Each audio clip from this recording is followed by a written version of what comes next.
లక్ష్మణగురుం శిరసా నమామి. నారాయణం నమస్కృత్య నరం చైవ నరోత్తమం దేవీం సరస్వతీం వ్యాసం తతో జయముదీరయేత్.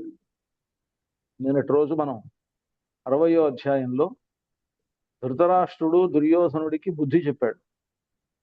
దుర్యోధన, పాండవులు దేవతల యొక్క కుమారులు. ఎప్పుడు కూడా లోకంలో ప్రాణులన్నీ తమ సంతానం విషయంలో ప్రియాన్ని హితాన్ని కూడా చేకూరుస్తాయి. కనుక పాండవులకు మనుష్య బలము ఉన్నది, దైవ బలం కూడా ఉన్నది. సహజంగానే బలవంతులైనటువంటి పాండవులు మనుష్యులకు సంబంధించినటువంటి బలములన్నీ కలిగినటువంటి వాళ్ళు, అస్త్ర విద్యలన్నీ కూడా నేర్చుకున్నటువంటి వాళ్ళు. దాంతోపాటు వాళ్లకు దైవ బలం కూడా ఉన్నది. ఏ విధంగా అయితే లోకంలో ఉండేటువంటి ప్రాణులు తమ సంతానానికి ప్రియాన్ని హితాన్ని చేకూరుస్తాయో, అదే విధంగా పాండవులకు తండ్రులుగా ఉన్నటువంటి దేవతలు పాండవులను కాపాడుకుంటారు. పైగా ఆ వాళ్లకు దేవతలకు భీష్ముడు, ద్రోణుడు, కృపాచార్యుడు మొదలైనటువంటి వాడు మన పక్షంలో ఉండడం వల్ల వాళ్ల వల్ల తమ కుమారులైనటువంటి పాండవులకు ఎక్కడ కష్టం కలుగుతుందో అనేటువంటి భావనతోటి వాళ్ళు ఎప్పుడు కంటికి రెప్పలా కాపాడుతున్నారు వాళ్ళని అని చెప్పి, ధృతరాష్ట్రుడు, నా అభిప్రాయం అయితే మీరు యుద్ధం చేయకుండా ఉండడం మంచిది. యుద్ధం చేస్తే మనకు అపజయం అనేటువంటిది తప్పదు. అంతేకాదు అర్జునుడి చేతిలో మీరంతా కూడా చనిపోతారు అనేటువంటి ఒక తన దృఢమైనటువంటి అభిప్రాయాన్ని చెప్పాడు. 60వ అధ్యాయం ఆ విధంగా ధృతరాష్ట్రుడు తమ కుమారులకి, దుర్యోధనాదులకు చెప్పినటువంటి ఒక బుద్ధి అని చెప్పొచ్చు. ఆ విధంగా గడిచింది. 61వ అధ్యాయంలో వైశంపాయన వాచ. వైశంపాయనుడు జనమేజయ మహారాజుతో చెప్తున్నాడు. రుచురే తద్వచ శ్రుత్వా ధార్తరాష్ట్రోత్యమర్షణః ఆదాయ విపులం క్రోధం పునరేవేదమబ్రవీత్. పితుః, తన తండ్రి అయినటువంటి ధృతరాష్ట్రుడి యొక్క వచ శ్రుత్వా, ఆయన మాట విన్నటువంటి ధార్తరాష్ట్ర దుర్యోధనుడు అత్యమర్షణ, దాని అసహనాన్ని పొందాడు. అసహనం, అమర్షణ, అత్యమర్షణ, మిక్కిలి అసహనాన్ని పొందాడు. అలా అసహనాన్ని పొంది ఆదాయ విపులం క్రోధం పునరేవేదమబ్రవీత్, తనకు పెళ్ళుబుగుతున్నటువంటి క్రోధం, కోపం, ఆ కోపాన్ని అణుచుకుంటూ చెప్తున్నాడు. అంటే అదే కనుక ఆ తండ్రి కాకుండా ఇంకెవరైనా చెప్పుంటే ఏం చేసేవాడో తెలియదు, కానీ కన్న తండ్రి అయినటువంటి ధృతరాష్ట్రుడే ఎప్పుడైతే చెప్పాడో తనకు బాగా పెంపొందినటువంటి ఆ కోపాన్ని కూడా అణుచుకొని మాట్లాడుతున్నాడు. అశక్యా దేవ సచివాః పార్థాస్యురుతి యద్భవాన్ మన్యతే తద్భయం వ్యేతు భవతో రాజసత్తమా. ముఖ్యంగా పాండవులు దేవతల యొక్క సహాయం కలిగినటువంటి వాళ్ళు అని, అలాగే వాళ్ళను మనం జయించడం అనేటువంటిది కష్టము అని నువ్వు అనుకుంటున్నావు కదా. ముఖ్యంగా ఆ భయాన్ని నువ్వు విడిచిపెట్టుకో. మన్యతే తద్భయం వ్యేతు భవతో రాజసత్తమా. ఓ మహారాజా, ముందు ఆ భయాన్ని విడిచిపెట్టు. అకామద్వేష సంయోగ లోభద్రోహాచ భారత ఉపేక్షయా చ భావానాం దేవా దేవత్వమాప్నువన్. అసలు దేవతలంటే పెద్ద గొప్ప వాళ్ళు ఊడిపొడిచి వచ్చారా? వాళ్ళు ఎక్కడి నుంచైనా, వాళ్ళకు కూడా, దేవతలకు కూడా కొన్ని కొన్ని లక్షణాల వల్ల మనం దేవత్వాన్ని ఆపాదిస్తున్నాం వాళ్ళకి. అంతే, వాళ్ళు కూడా మనలాంటి వాళ్ళే. వాళ్ళకి ఏమిటంటే అకామద్వేష సంయోగ లోభద్రోహాచ, కామం లేకపోవడం, కోరికలు లేకపోవడం, ద్వేషం లేకపోవడం, స్నేహం కలిగి ఉండడం, లోభం లేకపోవడం, ద్రోహం లేకపోవడం, ఇవన్నీ లేకుండా వీటిని పట్టించుకోకుండా ఉండడం వల్ల తప్ప, ఉపేక్షయాచ భావానాం, వీటిని పట్టించుకోకుండా ఉండడం వలన దేవాహ దేవత్వం ఆపువన్ను, దేవతలకు దేవత్వం అనేటువంటిది దీని వలన వచ్చింది. వాళ్ళు లోకంలో ఉండేటువంటి భావాలు ఏవైతే ఉన్నాయో, క్రోధం, ద్వేషం మొదలైనటువంటి ఆ భావాలను మానసికమైనటువంటి భావాలను ఉపేక్ష చేయడం వలన వాళ్ళు దేవతలు అయ్యారు. అంతే తప్ప వాళ్లకు దైవత్వం అనేటువంటిది వాళ్ళేం పైనుంచి ఊడిపడలేదు. వాళ్ళు కూడా మనలాంటి వాళ్ళే. ఇది ద్వైపాయనో వ్యాస నారదశ్చ మహాతపాః జామదగ్న్యశ్చ రామోనః కథామకథయత్ పురా. పోనీ అది నేను చెప్తున్నటువంటి మాట కాదు. దేవతలకు దైవత్వం అనేటువంటిది ఇలా వచ్చింది అనేటువంటి మాట నేను చెప్పింది కాదు. ఇది ద్వైపాయనో వ్యాస అని కృష్ణద్వైపాయన వ్యాసుల వారు చెప్పారు. నారదశ్చ మహాతపాః, గొప్ప తపశ్శాలి అయినటువంటి నారదుడు చెప్పాడు. జామదగ్న్యశ్చ రామోనః, జమదగ్ని కుమారుడైనటువంటి పరశురాముడు చెప్పాడు. నః కథామకథయత్ పురా, మాకు అలాంటి వాళ్ళు పెద్ద పెద్ద మహాతపస్సులైనటువంటి వాళ్ళంతా కూడా ఈ విధంగా చెప్పారు. దేవతలంటే పెద్ద గొప్ప వాళ్ళేం కాదు. వాళ్ళ దగ్గర ఉండేటువంటి ఆ కామక్రోధాదుల్ని, ఆ మానసికమైనటువంటి భావాలను విడిచిపెట్టడం వలన, వాటి యందు ఉపేక్ష కలిగి ఉండడం వలన వాళ్ళు దేవతలయ్యారు అనేటువంటి విషయాన్ని. నైవ మానుషవద్దేవాః ప్రవర్తంతే కదాచన కామాత్ క్రోధాత్ తథా లోభాత్ ద్వేషాచ్చ భరతర్షభ. ఓ భరత వంశస్థుల్లో శ్రేష్ఠుడమైనటువంటి మహారాజా, నైవ మానుషవద్దేవాః, మనుష్యుల్లాగా న ప్రవర్తంతే కదాచన, ఎప్పుడు కూడా దేవతలు ప్రవర్తించరు. మనుషుల్లాగా దేవతలు ప్రవర్తించరు. ఎట్లాగా? మనుషులు ఎలా ప్రవర్తిస్తారు? కామాత్ క్రోధాత్ తథా లోభాత్ ద్వేషాచ్చ, మనుష్యులు వాళ్ళలో ఉండేటువంటి కోరికలను అనుసరించి, కామాత్ కామం వలన వచ్చేటువంటి క్రోధాత్ క్రోధం వలన, తథా లోభాత్ అలాగే లోభగుణం వలన, అవతల వాళ్ళ మీద ఉండేటువంటి ద్వేషాచ్చ ద్వేషం వలన మనుష్యులు లోకంలో వాళ్ళకి ఏర్పడినటువంటి ఆ భావాలను బట్టి వాళ్ళు ప్రవర్తిస్తూ ఉంటారు. ఎప్పుడూ కూడా దేవతలు మనుష్యుల్లాగా ప్రవర్తించరు ఈ విషయంలో. యదా హ్యగ్నిశ్చ వాయుశ్చ ధర్మ ఇంద్రోశ్వినావపి కామయోగాత్ ప్రవర్తేరన్ అపార్థ దుఃఖమాప్నుయుః. ముఖ్యంగా ఒకవేళ నువ్వు చెప్పినట్లుగా అగ్నిదేవుడు, వాయుదేవుడు, యమధర్మరాజు, ఇంద్రుడు, అశ్విని దేవతలు, ఈ దేవతలు ఉన్నారే, వాళ్ళు ఒకవేళ కామయోగాత్ ప్రవర్తేరన్, కామాదులతోటి అంటే ఇందాక చెప్పినటువంటి మానసికమైనటువంటి భావాలతోటి వాళ్ళు ఒకవేళ ప్రవర్తించి ఉండినట్లయితే వాళ్ళు అలా ప్రవర్తించే వాళ్ళైనట్లయితే అపార్థ దుఃఖమాప్నుయుః, పార్థులు అంటే ఆ పాండవులకు నా దుఃఖమాప్నుయుః, వాళ్ళకు దుఃఖాలు కలిగేవే కాదు కదా. ఒకవేళ వాళ్ళు తమ పిల్లలైనటువంటి వాళ్ళ విషయంలో, ఇక్కడ చెప్పినటువంటి వాళ్ళు అగ్ని గాని వాయుదేవుడు, ఒక అగ్ని తప్ప వాయువు, యమధర్మరాజు, ఇంద్రుడు, అశ్విని దేవతలు వీళ్ళ తండ్రులు.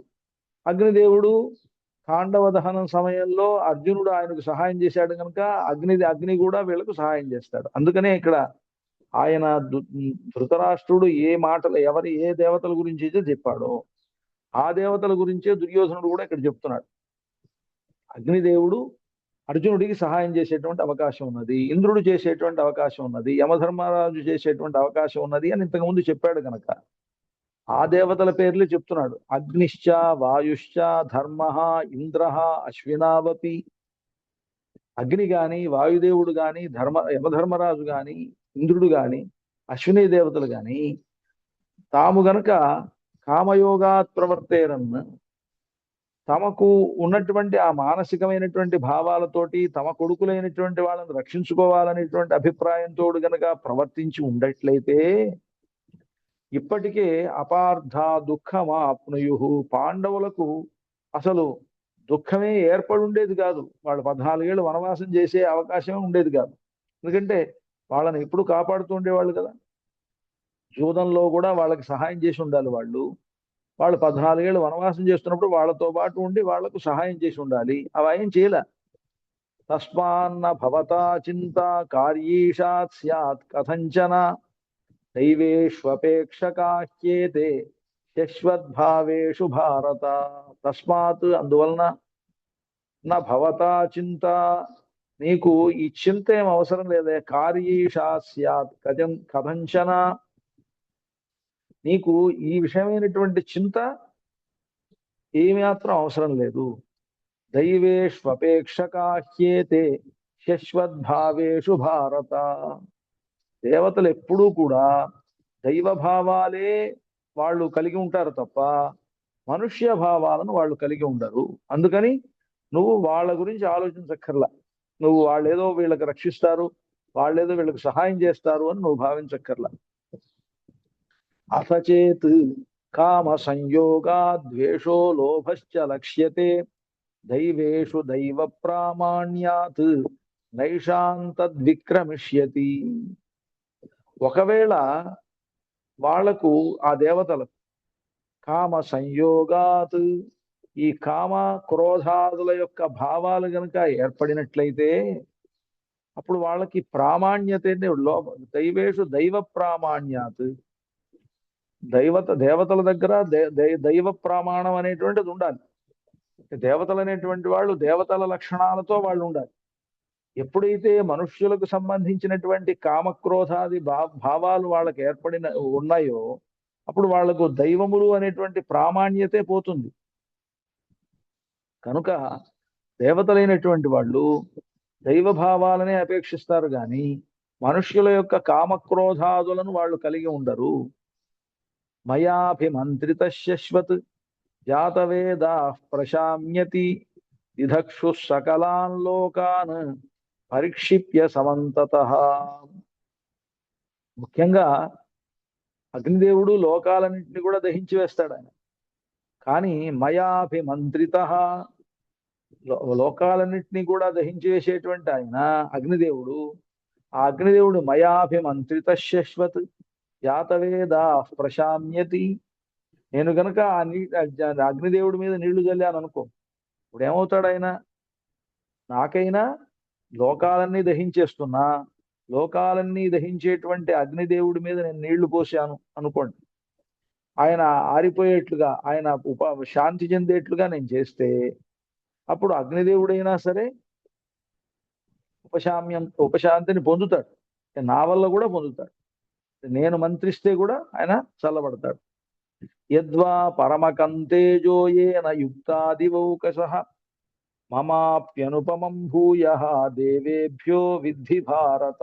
యద్వా లేదా పరమకం తేజ, గొప్పదైనటువంటి తేజస్సు, ఏన యుక్తాదివౌకసః, దేవతలకు ఎటువంటి తేజస్సు అయితే ఉందో, మమాప్యనుపమం భూయః దేవేభ్యో విద్ధి భారత, ఆ దేవతలకు ఉండేటువంటి ఏ గొప్పదైనటువంటి తేజస్సు ఉన్నదో ఆ తేజస్సు నాకు కూడా ఉందని నువ్వు తెలుసుకో.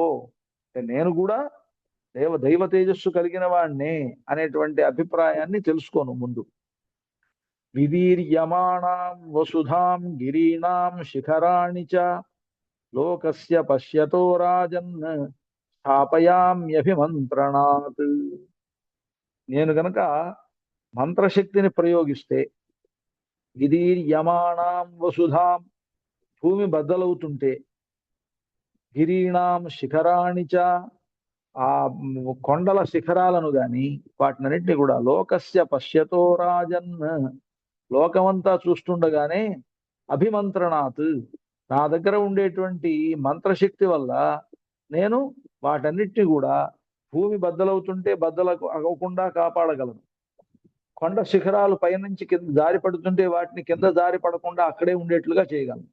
కనుక నా దగ్గర కూడా దైవశక్తి ఉన్నది. నేను కూడా మంత్రిస్తే అగ్నిదేవుడైనా చల్లబడతాడు, లేకపోతే కొండ శిఖరాలైనా కిందకి జారకుండా ఉంటాయి, భూమి బద్దలు కాకుండా ఉంటుంది. చేతనా చేతనస్యాస్య జంగమ స్థావరస్య చ వినాశాయ సముత్పన్నం అహం ఘోరం మహాస్వనం అశ్మవర్షం చ వాయుం చ శమయామీహ నిత్యశః జగతః పశ్యతో భీక్ష్ణం భూతానామనుకంపయా. చేతనా చేతనస్యాస్య, ఈ లోకంలో జంగమ స్థావరస్య చ, ఈ లోకంలో జంగమములు అని స్థావరములు అని ఉన్నాయి, చేతనా చేతనములు అనేటువంటి ఉన్నాయి. ఈ చైతన్యం ఉన్న కొన్ని, చైతన్యం లేనటువంటి కొన్ని ఏవైతే ఉన్నాయో వీటికి సంబంధించి అశ్మవర్షంచ వాయుంచ, రాళ్ల వర్షాలు గాని, పెద్ద గాలి గాని, ఇవన్నీ వస్తుంటాయి. జగత పశ్యతో భీక్షణం అంటే ఇవన్నీ విపరీతాలు అన్నమాట. చేతనాచేతనాలకు ఏర్పడేటువంటి విపరీతాలు, జంగమ స్థావరాలకు ఏర్పడేటువంటి, ఈ ప్రపంచానికి ఏర్పడేటువంటి కొన్ని కొన్ని విపరీతాలు ఏమిటంటే రాళ్ల వర్షం కురవడం కానీ, పెద్ద గాలివానలు లాంటివి రావడం కానీ, భూమి బద్దలై భూకంపాలు రావడం కానీ, ఇవన్నీ కూడా భూతానాం అనుకంపయా, ఈ ప్రాణులు ఇబ్బంది కలుగుతూ ఉంటుంది అని అనుకున్నట్లయితే, అంటే లోకంలో ప్రాణులకు ఇవన్నీ కూడా ఇబ్బంది కలుగజేస్తాయి అనుకున్నప్పుడు, వాటినన్నిటినీ కూడా నేను భూతానాం జగత పశ్యతో భీక్షణం శమయామీహ నిత్యశ, ఇవన్నీ కూడా జరగకుండా ఆపగలిగినటువంటి మంత్రశక్తి నా దగ్గర ఉంది. నేను కనుక అనుష్ఠానం చేశానంటే వెంటనే భూకంపం రాకుండా ఉంటుంది, రాళ్ల వర్షం రాకుండా ఉంటుంది. వీటినన్నిటినీ కూడా నా యొక్క మంత్రశక్తితోటి ఆపగలను. స్తంభితా స్వప్సు గచ్చంతి మయా రథపదాతయః దేవాసురాణాం భావానాం అహమేక ప్రవర్తిత. నాకుండేటువంటి శక్తిని అనుసరించి స్తంభితా స్వప్సు గచ్చంతి, నీళ్లను స్తంభింపజేసి దాంట్లో మయా రథపదాతయః, రథ గజ తురగ పదాతులైనటువంటి నా సైన్యాన్ని, వాటినన్నింటినీ కూడా నీళ్లను స్తంభింపజేసి నేను వాటిని నడిపించగలను. దేవాసురాణాం భావానాం, దేవతలకు సంబంధించినటువంటి అసురులకు సంబంధించినటువంటి భావములు ఏవైతే ఉన్నాయో వాటన్నిటికీ సంబంధించినటువంటి వాటిని అహమేక ప్రవర్తిత, నేను వాటినన్నింటి కూడా ఆచరణలో పెట్టగలను. దేవరాక్షసులకు సంబంధించినటువంటి భావాలన్నిటినీ నా ఆచరణలో నేను చూపించగలను. అక్షౌహిణీభిర్యాన్ దేశాన్ యామి కార్యేణ కేనచిత్ తత్రాశ్వామే ప్రవర్తంతే ఎత్ర ఎత్ర అభికామయే. నేను నా పని చేసుకోవడానికై నా అక్షోహిణీ సైన్యాలతోటి ఏ ఏ ప్రాంతాలకైతే నేను వెళతానో అక్కడ ఉండేటువంటి నియమాలను బట్టి నడుచుకోను. నాకుండేటువంటి స్వాతంత్ర్యాన్ని బట్టి నా యొక్క పనులని కూడా నేను నెరవేర్చుకుంటాను. జనరల్ గా మనం ఒక చోటుకు వెళ్ళినప్పుడు అక్కడ ఉండేటువంటి ప్రాంతాల్లో ఉండేటువంటి ఆచార వ్యవహారాలని మనం కలిగి ఉండాలి. ఎవరికెందుకు ఇప్పుడు మనం ఆచార వ్యవహారాలంటే ఏవో ఆచారములని కాదు, అక్కడ ఉండేటువంటి పద్ధతులు అనేటువంటివి ఉంటాయి, నియమాలు. అందుకనే చూడండి, మనం ఎక్కడికైనా ఇక్కడి నుంచి భద్రాచలం నుంచి హైదరాబాద్ వెళ్ళాలి, మన కారులోనే మనం వెళ్తున్నప్పుడు ఆ కారు కొంత దూరం వెళ్ళిన తర్వాత అక్కడ టోల్ గేట్ వస్తుంది. ఆ టోల్ గేట్ లో అక్కడ కొన్ని పద్ధతులు ఉంటాయి. ఏంటి, మనకి తప్పనిసరిగా అక్కడ ఆ కార్డు ఉండాలి. ఆ టోల్ గేటు ఆ కార్డు దాన్ని అతికించుకొని ఉండాలి. ఆ కారుకి వెళ్తే దాన్ని స్కాన్ చేస్తాడు, దానికి ఎంత కట్ అవ్వాలో అంత కట్ అవుతుంది. అదేంటి, నా డబ్బులు నువ్వు ఎలా తీసుకుంటావనో, లేకపోతే నా కారులో నేను వెళ్తుంటే నువ్వెవరో టోల్ టాక్స్ చేయడానికి నువ్వెవడివనో ఇలా అడగడానికి ఏం ఉండదు మనకి. కానీ అయితే కొంతమందికి వాటికి కూడా మినహాయింపులు ఉంటాయి. ఎవరో మినిస్టర్లో, సుప్రీంకోర్టు జడ్జీలను, లేకపోతే హైకోర్టు జడ్జీలని, లేకపోతే మినిస్టర్లుగా ఉండేవాళ్ళు, ఎంపీలు, ఇలా వాళ్ళందరికీ కొంతమందికి ఉంటుంది. గవర్నమెంట్ దాంట్లో ఒక గెజిటెడ్ ర్యాంక్ ఉండేటువంటి వాళ్ళు, అలాంటి వాళ్ళు వాళ్ళ కార్లలో వాళ్ళు వెళ్తున్నప్పుడు, ఆన్ డ్యూటీలో వాళ్ళు వెళ్తుంటే వాళ్ళకి ఇవన్నీ కూడా మినహాయింపులు వస్తాయి. అంటే అర్థం ఏంటి, వాళ్ళు పరిపాలకులుగా ఉన్నారు కనుక, వాళ్ళు రాజ్యాధికారంలో ఉన్నారు కనుక వాళ్ళ మీద ఈ టోల్ ట్యాక్స్లు కానీ మేము వర్తించవు. కానీ సామాన్యమైనటువంటి మనం ఎవరన్నా వెళ్తున్నాం అనుకోండి, టోల్ ట్యాక్స్లు అనేవి కూడా మనకి వర్తిస్తాయి. ఆ టోల్ గేట్ కట్టాల్సిందే, పోలీసులు ఆపితే చెక్ చేస్తే చెక్ చేయించుకోవాల్సిందే, మనం ఏం తీసుకెళ్తున్నామో, మనం క్యారీ చేస్తున్నామో చూపించమంటే పోలీసులకు చూపించాల్సిందే. అంటే ఏమిటనమాట, అక్కడ మనకుండేటువంటి స్వాతంత్ర్యమో, మనకుండేటువంటి అధికారమో వాడి దగ్గర చెల్లటంలా. మనం ఒక ప్రాంతం నుంచి ఇంకో ప్రాంతానికి వెళ్తేనే అలా ఉంటుంది. కానీ మనం ఉండేటువంటి కొన్ని చోట్లలో మనకుండేటువంటి దాన్ని బట్టి, మనకుండే అధికారమో లేకపోతే మనకుండే పేరును బట్టి మనం అక్కడ మన దాన్ని సాధించుకోవచ్చు. ఉదాహరణకి భద్రాచలం ఉందనుకోండి, మనకి పెద్ద అధికారం ఉండక్కర్లా, అక్కడ అందరికీ ఆ ఆలయానికి వచ్చేటువంటి వాళ్ళకి భద్రాచలంలో రామాలయంలో పలానా ఆయన స్థానాచార్యులుగా ఉన్నారు అనగానే సహజంగానే అక్కడ ఉండేటువంటి వాళ్ళందరికీ కూడా ఒక గుర్తింపు అనేటువంటిది ఉంటుంది కనుక మన విషయంలో వాళ్ళంతా వాళ్ళు చెక్ చేసేవాడు కూడా పోలీసులు కూడా మన అయ్యగారండి పంపించేసింది అంటారు. అంటే అర్థం ఏమిటి అంటే అక్కడ మనకి మనకు ఒకరికైనా గుర్తింపు ఉంది. అదే మనం ఇంకొక ప్రాంతానికి వెళితే అక్కడ మనకి గుర్తింపు అనేటువంటిది ఉండదు. సహజంగా అది రాజులకైనా అంతే. దాని గురించి మనకి పెద్దలు చెప్తారనమాట. స్వదేశే పూజ్యతే రాజా విద్వాన్ సర్వత్ర పూజ్యతే అని అక్కడ చెప్పేటప్పుడు విద్వాంసుడైనటువంటి వాడు అన్ని చోట్ల గౌరవింపబడతాడు. మొదట్లో కొంచెం వాడిని ఎవరో ఫలానా వాడు అవునా అయినా కాదా అనుకున్నా విద్వాంసుడు కనుక అయితే వాడు బాగా చదువుకున్నవాడు అలాంటి ఒక పద్ధతి కనుక ఉంటే అలాంటి వాడిని అందరూ అన్ని దేశాల్లోనూ అన్ని ప్రాంతాల్లోనూ అలాంటి వాడిని గౌరవిస్తారు. కానీ రాజరికం రాజ్యం పరిపాలన అనేటువంటిది ఒక ప్రాంతానికి చెందినటువంటిది.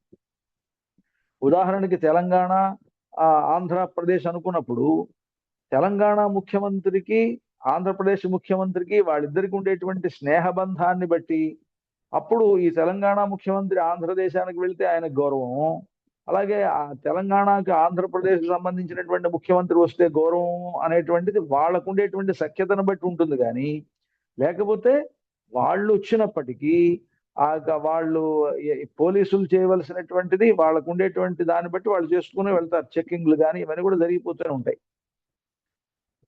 కానీ ఇక్కడ చెప్తున్నాడు ఆయన అక్షోహిణీభిర్యాన్ దేశాన్ యామి కార్యేణ కేనచిత్. నేనేదో కొన్ని పనులు పెట్టుకొని నా యొక్క అక్షోహిణీ సైన్యాలతోటి నేను ఆయా ప్రాంతాలకు గనక వెళితే తత్ర అశ్వామే ప్రవర్తంతే, నా గుర్రాలు దాని ఇష్టం వచ్చినట్టుగా నా ఇష్టం వచ్చినట్టుగా నడుస్తాయి. నేను ఏ వైపు వెళ్ళాలంటే ఆ వైపు వెళ్ళొచ్చు. నాకు అటువంటి స్వాతంత్ర్యం ఉన్నది. ఎత్ర ఎత్ర అభికామయే, నేను ఎక్కడికెక్కడికి వెళ్ళాలనుకుంటే అక్కడక్కడికి నా గుర్రాలతోటి నా రథంతో నేను ఎక్కడికైనా వెళ్ళొచ్చు. అంటే నాకు అటువంటి ఒక అధికారం ఉన్నది కనుక నేను అంత శక్తి కలిగినటువంటి వాడు. భయానకాని విషయే వ్యాళాదీని నసంతి మే మంత్రగుప్తాని భూతాని నహింసంతి భయంకరాః. మనకు పాములు ఉంటాయి, పాములని తేళ్లని లేకపోతే క్రూర మృగాలని అవన్నీ కూడా ఉన్నాయి. భయానకాని విషయే వ్యాళాదీని నసంతిని, నాకు నేను పరిపాలించేటువంటి చోట నేను ఎక్కడైతే పరిపాలిస్తున్నానో ఆ పరిపాలించేటువంటి చోట భయంకరంగా అక్కడ ఉండేటువంటి ప్రజలను భయపెట్టేటువంటి వ్యాళాదీని పాములు గాని తేళ్లు గాని లేకపోతే సింహాలు ఇలాంటివి ఎక్కడా కూడా వాటి పని చేయలేవు. ఎందుకంటే మంత్రగుప్తాని భూతాని, నేను నా పరిపాలనలో ఉండేటువంటి వాళ్ళందరికీ కూడా నేను నా యొక్క మంత్రశక్తితోటి వాళ్ళందరికీ కూడా రక్షణ కల్పించాను కనుక నేను పరిపాలించేటువంటి చోట పాములు తిరగవు, పాములు వాటి పని అవి చేయలేవు. అటువంటి శక్తి కలిగినటువంటి వాడిని.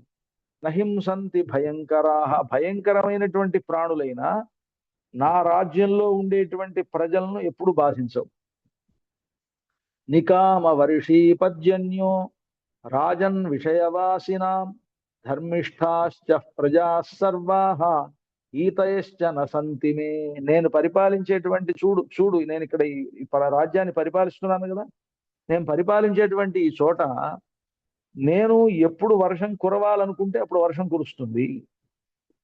అంటే అటువంటి శక్తి కలిగిన వాడిని నేను. నాకు వర్షం వద్దనుకుంటే వర్షం ఆగిపోతుంది, నాకు వర్షం కావాలి అని అంటే వర్షం వస్తుంది. నికామ వర్షీ పర్జన్య రాజన్, ఓ మహారాజా, విషయవాసినాం, నా ప్రజలంతా కూడా ఎలా ఉంటారంటే ధర్మిష్ఠాశ్చ ప్రజా సర్వాః, నా పరిపాలనలో ఉండేటువంటి ప్రజలంతా కూడా ధార్మికులై ఉన్నారు. అలాగే నేను కూడా మంత్రశక్తి కలిగి ఉండి ఎప్పుడు వర్షం కురవాలో ఎప్పుడు ఏ విధంగా ప్రజలకు సుఖం కలగాలో ఆ విధమైనటువంటి దాంతోనే నేను పరిపాలిస్తున్నాను దైవశక్తితోటి. ఈతయశ్చ నసంతి మే, నా రాజ్యంలో ఈతి బాధలు అనేటువంటివి లేవు అన్నాడు.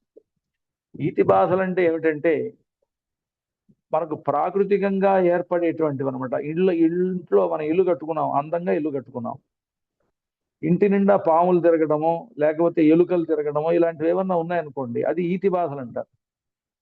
మనం సంపాదించేది సంపాదిస్తూ ఉంటాం, ఆ పొలం పండిస్తాం, ధాన్యం అంతా కూడా వస్తుంది. వచ్చిన తర్వాత ఆ ధాన్యాన్ని ఒక చోట మనం దాచిపెట్టాం. పందికొక్కులు వచ్చి ఆ ధాన్యాన్ని తినేసే అంటారు. పందికొక్కులు వచ్చి తినేస్తే ఏమైందన్నమాట, పండించినటువంటి పంట అలా నష్టపోతున్నామ్మా. ఆ పందికొక్కులు తిన్నాయి, అలా నష్టపోయాను అని ఇవన్నీ కూడా వీటిని ఏమంటారంటే ఈతి బాధలు, ఈతులు అంటారు, ఈతి బాధలు. కనుక అలాంటి ఈతి బాధలు అనేటువంటి ఈతయశ్చన సంతిమే, నా రాజ్యంలో ఈతి బాధలు అనేటువంటివే లేవు. అశ్వినావథ వాయువగ్ని మరుద్భిः సహ వృత్రః ధర్మశ్చైవ మయా ద్విష్టాన్ నోత్సహంతేభిరక్షితుం. ఓ మహారాజా, అశ్విని దేవతలు, వాయువు అగ్ని, వాయువు అగ్నిదేవుడు, మరుద్భిः సహ వృత్రః, మరుద్దేవతలతో పాటు అంటే వాయుదేవతలతో పాటు వృత్రః ఇంద్రుడు, ధర్మశ్చైవ మయా ద్విష్టాన్ అలాగే యమధర్మరాజు, వీళ్ళు మయా ద్విష్టాన్ నా చేత ద్వేషింపబడేటువంటి పాండవులను నోత్సహంతేభి రక్షితుం, నేను ద్వేషించేటువంటి వాళ్ళని రక్షించాలి అని వాళ్ళు అనుకోరు. అంటే నేను ద్వేషించేటువంటి పాండవులను ఈ ధర్మరాజు గాని వీళ్ళు గాని ఎప్పుడు రక్షించరు. నైవ దేవా నగంధర్వ యది ఏతే సమర్థా స్యుః మద్విషస్త్రాతుమంజస, ఒకవేళ నేను ద్వేషించేటువంటి వాళ్లను రక్షించాలి అని గనక రక్షించాలి అని అనుకొని రక్షించేటువంటి శక్తి కలిగిన వాళ్లే గనక అయినట్లయితే నస్మత్రయోదశ సమాహ పార్థా దుఃఖమవాప్నుయుః, నేను వాళ్ళను కష్టపెట్టాలి అని చెప్పి 12 ఏళ్ల పాటు వనవాసము, 13వ ఏడు అజ్ఞాతవాసము, ఇలాగా త్రయోదశ సమాహ 13 ఏళ్ల పాటు పార్థాహ న దుఃఖమాప్నుయుః, నేను వాళ్ళని కష్టపెడితే కష్టపెట్టేటువంటి వాళ్ళను ఏమాత్రం కాపాడలేదు కదా ఆ దేవతలు. ఎందుకంటే ఒకవేళ ఆ దేవతలు గనక రక్షించాలనుకొని ఉంటే ఈ 13 ఏళ్లలో వాళ్ళు కష్టపడుతున్నప్పుడే ఆ పాండవులను రక్షించి ఉండేవాళ్ళు. కానీ వాళ్ళు రక్షించలేదు అని అంటే ఏమిటి అర్థం, వాళ్ళు రక్షించరు అన్నమాట. నైవ దేవా నగంధర్వాః నాసురాః నచ రాక్షసాః శక్తాస్త్రాతుం మయా ద్విష్టం సత్యమే తద్బ్రవీమితే. ఓ మహారాజా, నేను గనక ఎవరినైనా గనక ద్వేషించడం ప్రారంభించానంటే, అంటే నాకు శత్రువుగా ఎవరైనా ఉంటే ఆ శత్రువుగా ఉండేటువంటి వాళ్ళని దేవతలు గాని నదేవాహ, దేవతలు గాని నా గంధర్వాహ, గంధర్వులు గాని నా అసురాహ, అసురులు గాని నచ రాక్షసాహ, రాక్షసులు గాని వీళ్ళెవరు కూడా శక్తాస్త్రాతుం, రక్షించడానికి వాళ్ళెవరు కూడా సమర్థులు కారు. సత్యమే తద్బ్రవీమితే, నేను సత్యం చెప్తున్నాను, నిజం ఇది. యదభిధ్యామ్యహం శశ్వత్ శుభం వా యది వా అశుభం నైతద్విపన్న పూర్వం మే మిత్రేష్వరుషు చోభయోః. నేను ఎప్పుడైనా సరే యదభిధ్యామ్యహం శశ్వత్, నేను ఏదైతే నాకు సంబంధించినటువంటి విషయంలో నేను ఏదైతే ధ్యానిస్తానో, నేనైతే అనుకుంటానో నా మనస్సులో ఏమని, శుభం వా యది వా శుభం, ఎవరికైనా నేను మంచి చేయాలి అనుకుంటే అది శుభం, ఎవరికైనా కష్టం కలిగించాలనుకుంటే అది అశుభం. ఎదివా శుభం అశుభం, నేను మనస్సులో ఫలాని వాళ్ళకి నేను మంచి చేయాలనుకుంటాను, లేదు ఫలాని వాళ్ళకి చెడు చేయాలనుకుంటాను. ఎప్పుడు నేను అలా అనుకున్నా మిత్రేషు అరిషు చోభయోహో, నేను నా మిత్రులకు మంచి చేయాలనుకున్నప్పుడు ఆ శుభ సమయంలో కానీ, నా శత్రువులకు నేను కీడు చేయాలనుకున్నప్పుడు అటువంటి అశుభ సమయంలో కానీ నైతద్విపన్న పూర్వం మే, ఎప్పుడు కూడా నేను అనుకున్నటువంటి అంచనాలు తలకిందులు కాలేదు. అంటే నేను ఎప్పుడు కూడా నేను చెడు చేయాలనుకుంటే చెడు చేసేసాను అంతే, మంచి చేయాలనుకుంటే మంచి చేశాను. నాకెప్పుడు కూడా నేను ఆ తలపెట్టినటువంటి పనికి ఎప్పుడు కూడా విఘ్నం కలగల. భవిష్యతీదమితి వా యద్బ్రవీమి పరంతప నాణ్యథా భూతపూర్వంచ సత్యవాగితి మాం విదుః. అంతేకాదు, నేను భవిష్యతీదమితి వా యద్బ్రవీమి, ఇలా జరుగుతుంది అని కనుక నా నోటితో నేనంటే, నేను ఒక మాట చెప్పాను, ఇలా జరుగుతుంది, వాడు చచ్చిపోవాలి అని అనుకున్నాను, లేదా వాడికి బాగా వాడికి కలిసి రావాలి అని అన్నాను నేను. భవిష్యతి భవిష్యతీదమితివా, ఇలా జరుగుతుంది అని యద్బ్రవీమి పరంతప, ఓ ధృతరాష్ట్ర మహారాజా, ఒకవేళ నేను గనక ఒక మాట చెప్తే నా నోటి నుండి ఇలా జరగాలి అని గనక అన్నట్లయితే, నాణ్యథా భూతపూర్వంచ, నేను చెప్పినటువంటిది జరగకపోవడం అనేటువంటిది ఇంతవరకు లేదు. నా నోటితో ఇది జరుగుతుంది అని చెప్తే అది జరిగింది తప్ప జరగలేదు అనేటువంటి మాట లేదు. కనుక నన్ను అందరూ కూడా ఏమంటారంటే సత్యవాగితి మాం విదుహు, వాడు చెప్తే అంతా కూడా సత్యమేనండి అని అంతా కూడా చెప్తారు అందరూ. వాడి నోటి అతని నోరు చాలా సత్యవాక్ అండి ఇది అని అంటారు నన్ను చూసి. లోక సాక్షికమే తన్మే మాహాత్మ్యం దిక్షు విశ్రుతం, ఆశ్వాసనార్థం భవతః ప్రోక్తం న శ్లాఘయా నృప. ఓ మహారాజా, ఇదంతా కూడా ఏదో నా శ్లాఘయ, నన్నేదో పొగుడుకోవడానికి నీ దగ్గర చెప్పడం కాదు ఈ మాటలన్నీ కూడా. నేనేదో గొప్పవాణ్ణి అని నీ దగ్గర చెప్పుకోవడం కోసం, శ్లాఘించాలి అని చెప్పేటువంటి ఉద్దేశంతో నేను చెప్పడం లేదు. లోక సాక్షికమే తన్మే మాహాత్మ్యం దిక్షు విశ్రుతం. లోక సాక్షికం, నేను ఇప్పుడు చెప్పినవన్నీ కూడా, నాకు ఈ శక్తులున్నాయి అని నేను చెప్పినవన్నీ కూడా లోకంలో అందరికీ తెలుసు. లోక సాక్షికమే తన్మే మాహాత్మ్యం దిక్షు విశ్రుతం, అన్ని దిక్కుల్లోనూ నాకు సంబంధించినటువంటి ఈ కీర్తి బాగా విస్తారంగా ప్రచారం చేయబడి ఉన్నది. నేను చెప్పినటువంటి మాటలు ఎక్కడా కూడా అబద్ధం అనేటువంటిది లేదు. నేనేదో నన్ను పొగుడుకోవడానికి నేను చెప్పడం లేదు, నశ్లాఘయ. అయితే నేను ఎందుకు చెప్పాల్సి వస్తుందంటే నీకు, నువ్వు పాండవులను చూసి భయపడుతున్నావు కదా, అలా భయపడకు అని చెప్పడం కోసమని ఆశ్వాసనార్థం భవతః ప్రోక్తం, నిన్ను ఆశ్వాసించడం కోసమని నేను చెప్పాను అంతే తప్ప నన్నేదో పొగుడుకోవాలని చెప్పి నేను చెప్పడం కాదు. లోకంలో అందరికీ తెలుసు నా గొప్పతనం ఏమిటో. నహ్యహం శ్లాఘనో రాజన్ భూతపూర్వ కదాచన, అసదాచరితం హ్యేతత్ యదాత్మానం ప్రశంసతి. ఓ మహారాజా, నహ్యహం శ్లాఘనో రాజన్, ఎప్పుడు నన్ను నేను పొగుడుకోలేదు, నేనేదో గొప్పవాణ్ణి అని నేను ఎవరి దగ్గర చెప్పుకోలేదు ఇంతవరకు కూడా. ఎందుకంటే భూతపూర్వ కదాచన, ఎప్పుడు ఇంతవరకు నేను ఇంత గొప్పవాణ్ణి అని చెప్పుకున్నది అనేటువంటిది లేదు. నిజానికి అలా ఎవడు చెప్పుకుంటాడంటే అసదాచరితం హ్యేతత్ యదాత్మానం ప్రశంసతి, ఎవరైతే తన్ను తాను గొప్పగా చెప్పుకుంటాడో అది అసదాచరితం, అది మంచివాడు చేసే పని కాదు. అందుకని నాకు తెలుసు అది. నన్ను నేను పొగుడుకోవడం కాదు, నీకేదో నిన్ను ఆశ్వాసనం కలిగించడానికి, పాండవులకు భయపడుతున్నావు కనుక భయపడద్దు అని చెప్పడం కోసం చెప్తున్నటువంటి మాటే తప్ప నన్ను నేను పొగుడుకోవటం కాదు. ఇంతవరకు నేను ఎప్పుడు నన్ను నేను పొగుడుకోలేదు.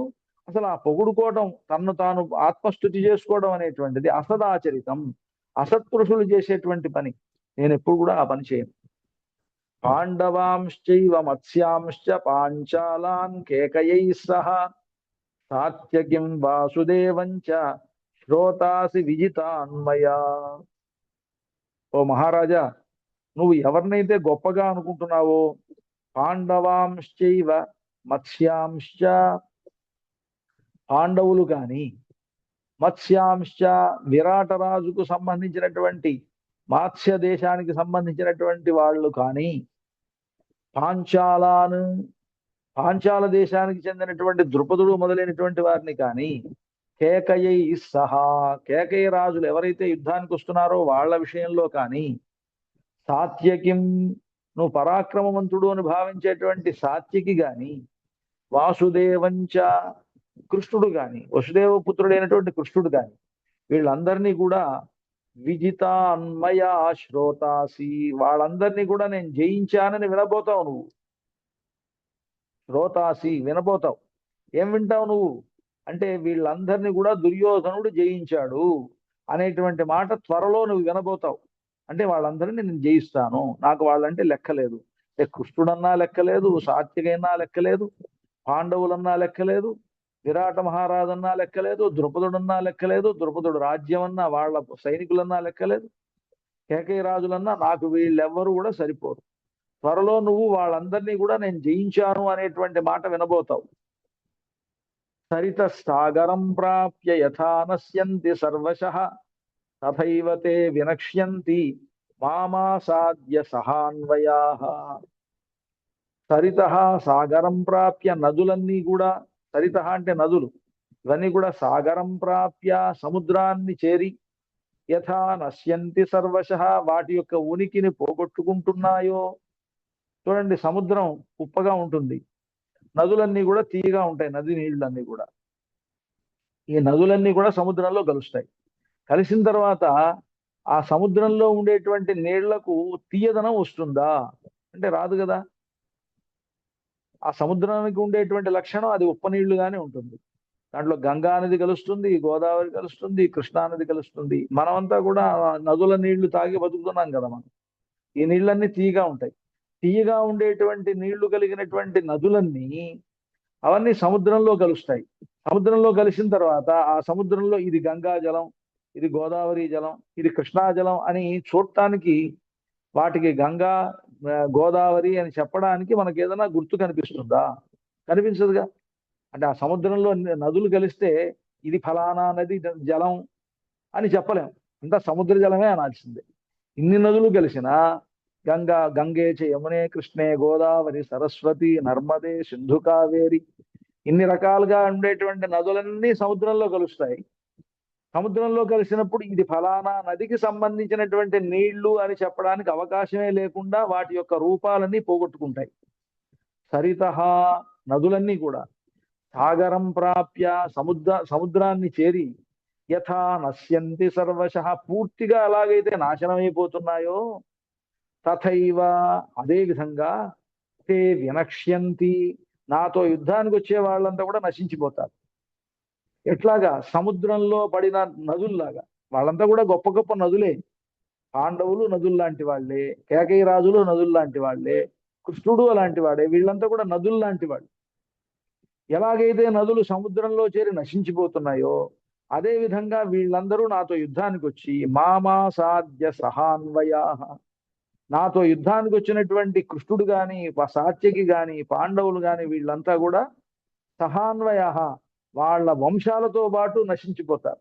అంటే వాళ్ళెవ్వరు కూడా కొడుకులతో పాటు, సహాన్వయ అంటే బిడ్డలు, కొడుకులు, మనవళ్ళు, వీళ్ళతో పాటు అందరూ కూడా నశించిపోతారు. నాతో యుద్ధం చేస్తే వాళ్ళెవరు మిగలరు. పరావృద్ధి పరంతేజ వీర్యంచ పరమం మమ, పరా విద్యా పరాయోగ మమ తేభ్యో విశాంపతే. ఓ విశాంపతే, ఓ మహారాజా, నువ్వు అనుకుంటున్నావు పాండవుల్ని గొప్ప గొప్ప అని. పరావృద్ధి, ఆ పాండవుల కంటే నాకు గొప్ప వృద్ధి ఉన్నది, నేను చాలా బాగా పెరిగాను. పరం తేజ, వాళ్ళకంటే నాకు గొప్ప తేజస్సు ఉన్నది. అలాగే వీర్యంచ పరమం మమ, నాకుండేటువంటి పరాక్రమం, వీర్యం, బలం కూడా వాళ్ళకంటే ఎక్కువ. పరా విద్య, అలాగే నాకు వాళ్ళకంటే గొప్ప విద్య ఉన్నది. పరా యోగ, వాళ్ళకంటే మంచి యోగం ఉన్నది. నా జాతకం చూస్తే నాకు వాళ్ళకంటే గొప్ప యోగం ఉంది. మమ తేభ్యో విశాంపతే, అందుకని వాళ్ళందరికంటే కూడా నేను చాలా గొప్పవాడిని. ఎందుకంటే వాళ్ళు చూస్తూనే ఉన్నావుగా, వాళ్ళు కష్టపడుతున్నారు, నేను సుఖపడుతున్నాను, అంతకంటే కావాల్సిందే ఉంది. అది చెప్తున్నాడు. పితామహశ్చ ద్రోణశ్చ కృపః శల్యః శలస్తథా అస్త్రేషు యత్ ప్రజానంతి సర్వం తన్మయి విద్యతే. అంతేనా? నేను ఎంత గొప్పవాడినో చెప్తాను చూడు. పితామహశ్చ, పితామహుడు భీష్మ పితామహుడు, ద్రోణుడు మా ఆచార్యుడైనటువంటి ద్రోణాచార్యుల వారు, కృపాచార్యుల వారు, శల్యుడు, శలుడు, వీళ్ళందరూ కూడా ఏ ఏ అస్త్రాలు, అస్త్రేషు యత్ ప్రజానంతి, వాళ్ళకి ఏ ఏ అస్త్ర విద్యలన్నీ కూడా తెలుసో, సర్వం తన్మయి విద్యతే, వాళ్ళందరికీ తెలిసిందంతా కూడా నాకు తెలుసు. అంటే వాళ్ళందరూ నా గురువులే కావచ్చు, నాకంటే పెద్దవాళ్లే. ద్రోణాచార్యుడు పెద్దవాడు కావచ్చు, భీష్ముడు పెద్దవాడు కావచ్చు, శల్యుడు పెద్దవాడు, ఏమైనా వాళ్ళందరికీ తెలిసిన విద్యలన్నీ, అస్త్ర విద్యలన్నీ కూడా తన్మయి విద్యతే, అదంతా కూడా నాకు తెలుసు, వాళ్ళందరికంటే కూడా నాకు తెలుసు. ఇత్యుక్తే సంజయం భూయః పర్యపృచ్ఛత భారతః జ్ఞాత్వా యుయుత్సోః కార్యాణి అరిందమ. కనుక ఇలా చెప్తూ, ఇత్యుక్తే, ఈ విధంగా, జనమేజయ మహారాజా, ఈ విధంగా దుర్యోధనుడు ధృతరాష్ట్రుడితో చెప్తూ సంజయం భూయ పర్యపృచ్ఛత భారత, ఈ విధంగా చెప్తూ సంజయుడిని అడుగుతున్నాడు దుర్యోధనుడు. తన తండ్రికి తాను ఈ విధంగా చెప్పి, దుర్యోధనుడు సంజయ యూత్సోహ కార్యాన్ని, సాత్యకి ఏ విధంగా పనులు చేద్దాం అనుకుంటున్నాడు, ప్రాప్తకాల మరిందమా కనుక ఇత్యుక్తే సంజయం భూయ, ఈ విధంగా దుర్యోధనుడు చెప్తుండగా అన్నమాట. దుర్యోధనుడు ఈ విధంగా తన తండ్రి అయినటువంటి ధృతరాష్ట్రుడితో మాట్లాడుతూ ఉంటే, అప్పుడు ఈ ధృతరాష్ట్ర మహారాజు సంజయుడిని అడుగుతున్నాడు. ఏమనంటే, యుద్ధం చేయగోరినటువంటి వాళ్ళ తన కొడుకులు ఏం చేద్దాం అనుకుంటున్నారు, ప్రాప్తకాలం మరిందవా, ఏం చేస్తే బాగుంటుంది అనేటువంటి విషయాన్ని మళ్ళీ సంజయుడిని అడిగాడు ధృతరాష్ట్రుడు అని వైశంపాయనుడు జనమేజయ మహారాజుకి అక్కడ జరిగినటువంటి సభలో జరిగినటువంటి వృత్తాంతాన్ని చెప్పాడు. ఏవం ఈ విధంగా 61వ అధ్యాయం అయిపోయిన తర్వాత మళ్ళీ వైశంపాయనుడు చెప్తున్నాడు జనమేజయుడితో, తథాతు పృచ్ఛంతమతీవ పార్థం వైచిత్ర్య వీర్యం తమచింతయిత్వా ఉవాచ కర్ణో ధృతరాష్ట్ర పుత్రం ప్రహర్షయన్ సంసది కౌరవాణం. ఈ విధంగా దుర్యోధనుడేమో తన గొప్పలన్నీ ధృతరాష్ట్రుడికి చెప్పుకున్నాడు. ధృతరాష్ట్రుడు దాన్ని వాడు కొడుకు చెప్పేటువంటి మాటల్ని వినిపించుకోనట్లుగానే, అంటే ఏంటంటే ధృతరాష్ట్రుడికి ఒక అభిప్రాయం ఉన్నది కనుక ఆయన తన కొడుకు చెప్పేటువంటి మాటలను పట్టించుకోకుండానే సంజయుణ్ణి ఇంకా కొన్ని ప్రశ్నలు అడుగుతున్నాడు. ఏ విధంగా ఉంది మనకి ప్రాప్తకాలం మరిందమా, ఏ విధంగా చేస్తే బాగుంటుంది అనేటువంటి అభిప్రాయంలో సంజయుణ్ణి ధృతరాష్ట్రుడు అడుగుతూ ఉంటే, ఆ సభా మధ్యంలో కర్ణుడు ప్రారంభించాడు మాట్లాడడం.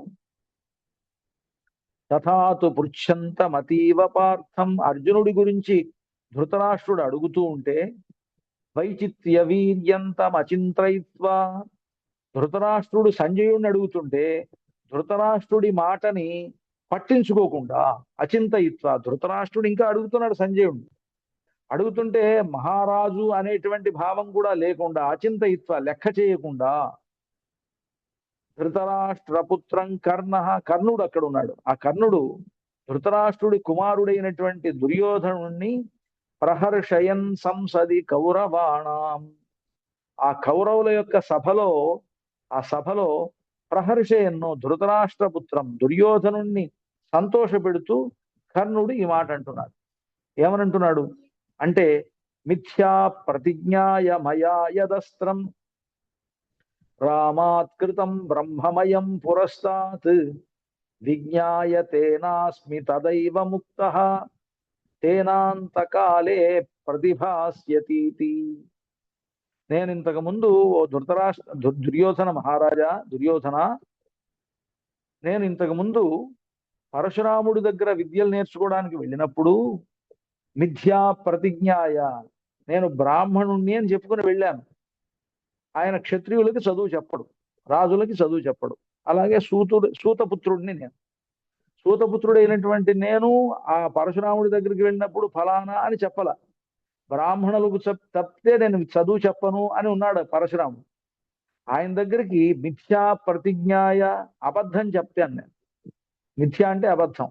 మిథ్యా ప్రతిజ్ఞాయ, అబద్ధం చెప్పి, మయా యదస్త్రం రామాత్కృతం బ్రహ్మమయం పురస్తాత్, పరశురాముడి దగ్గరికి వెళ్ళి అస్త్ర విద్యలన్నీ కూడా నేర్చుకునేటువంటి సమయంలో బ్రహ్మాస్త్రానికి సంబంధించినటువంటి దాన్ని కూడా ఆయన దగ్గర నేర్చుకున్నాను నేను. అంతా కూడా నాకు చెప్పాడు ఆయన, ఎందుకంటే నేను బ్రాహ్మణుడు అనుకునే చెప్పాడు.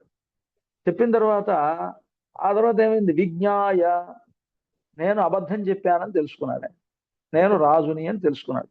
అలా తెలుసుకున్న తర్వాత అతను ఏమన్నాడంటే, తేనాంతకాలే ప్రతిభాస్యతీతి, నీకు ఇది చివరి సమయంలో స్ఫురించదు అన్నాడు. బ్రహ్మాస్త్రం అనేటువంటిది నీకు చివరి అంతకాలే, నీ యొక్క అంత్యకాలంలో నీకు ఇది స్ఫురించదు అన్నాడు. అంత్యకాలంలో మామూలుగా స్ఫురిస్తుంది అంటే చావు దగ్గర పడితే అన్నాడు. అక్కడ మీరు గుర్తుపెట్టుకోవాల్సింది, ఎప్పుడు పడితే అప్పుడు బ్రహ్మాస్త్రం. ఈ మధ్య సినిమాల్లో వాటిలో ఎలా ఉంటుందంటే, నీకు బ్రహ్మాస్త్రం శపించాడు అని అన్నారు, నీకు ఎప్పుడు పనికిరాదు. నువ్వు అన్ని మర్చిపోతావు అని చెప్పాడు. అలా కాదు, అంత్యకాలే, అన్ని సందర్భాల్లోనూ అని అర్థం కాదు అక్కడ ఆయన చెప్పింది. ఇక్కడ చెప్పినటువంటి దాన్ని బట్టి అంత్యకాలే, నీకు చావు దగ్గర పడినప్పుడు అది గుర్తుకు రాదు. అంటే మిగతా సమయంలో చావు దగ్గరికి రాకపోతే బ్రహ్మాస్త్రం పనిచేస్తుంది, వాయువ్యాస్త్రం పనిచేస్తుంది, అన్ని పనిచేస్తాయి. చావు దగ్గర పడ్డప్పుడు అనేటువంటిది అర్థం. కనుక అంత్యకాలే ప్రతిభాస్యతీతి, చివరి సమయంలో నీకు అది స్ఫురించదు అన్నాడు. మహాపరాధేహ్యపి యన్నతేన మహర్షిణాహం గురుణా చ శప్తః శక్తః ప్రదగ్ధుం హ్యపి తిగ్మతేజాః ససాగరామప్యవనిం మహర్షి. నిజానికి నా గురువు అయినటువంటి ఆయన, నేను చాలా తప్పు చేసి వెళ్ళాను అక్కడికి. ఆయనకు ఉండేటువంటి నియమాన్ని పాడు చేశాను.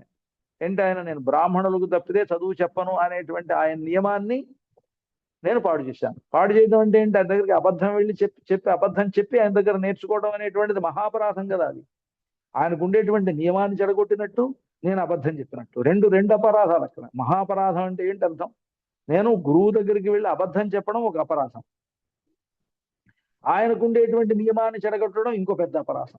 ఆయన నియమం ఇప్పుడు ఎప్పుడు కూడా అబద్ధం చెప్తే ఈయనకొక్కడికే అబద్ధం అనేటువంటిది తప్పు కాకూడదు, అది పెద్ద తప్పు కాదు.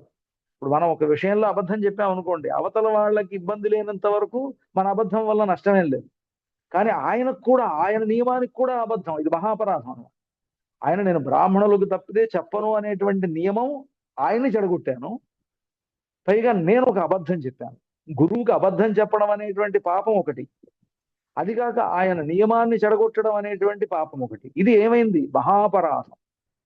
ఈ మహాపరాధేహ్యపి, ఇంత ఘోరమైనటువంటి అపరాధం చేసిన నతేన మహర్షిణాహం గురుణా చ శప్తః, నన్ను ఆయన ఏమాత్రం శపించలేదు.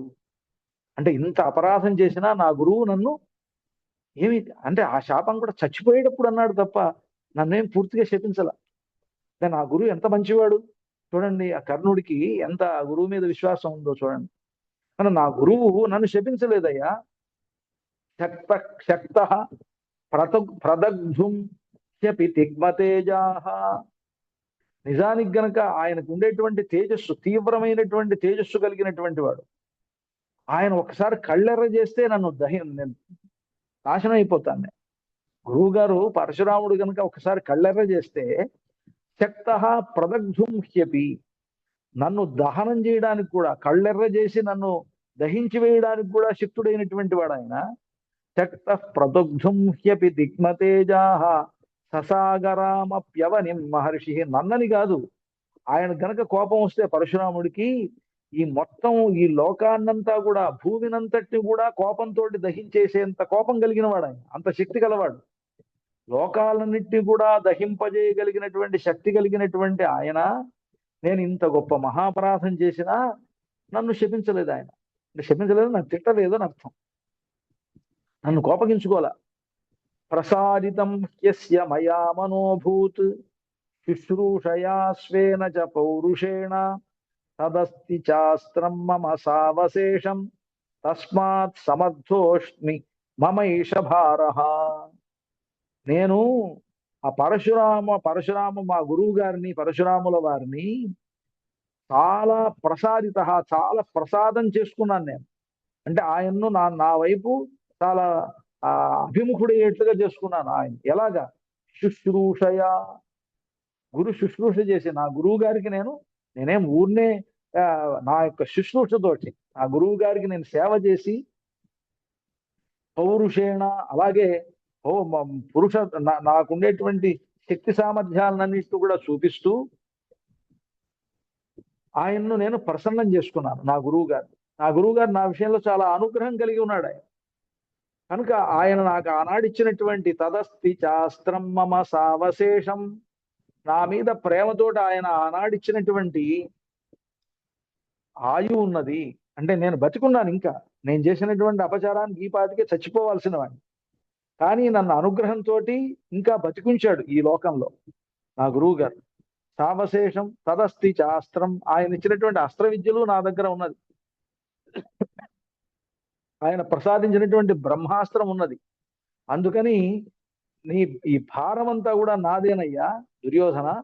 ఈ యుద్ధంలో నీకు కావాల్సింది మమ ఈష భార తస్మాత్ సమర్థోస్మి. అందుకని పాండవుల్ని జయించడానికి నా దగ్గర సామర్థ్యం ఉన్నది. మమైష భార, ఈ యుద్ధంలో నిన్ను గట్టెక్కించేటువంటి భారం అంతా కూడా నాదే.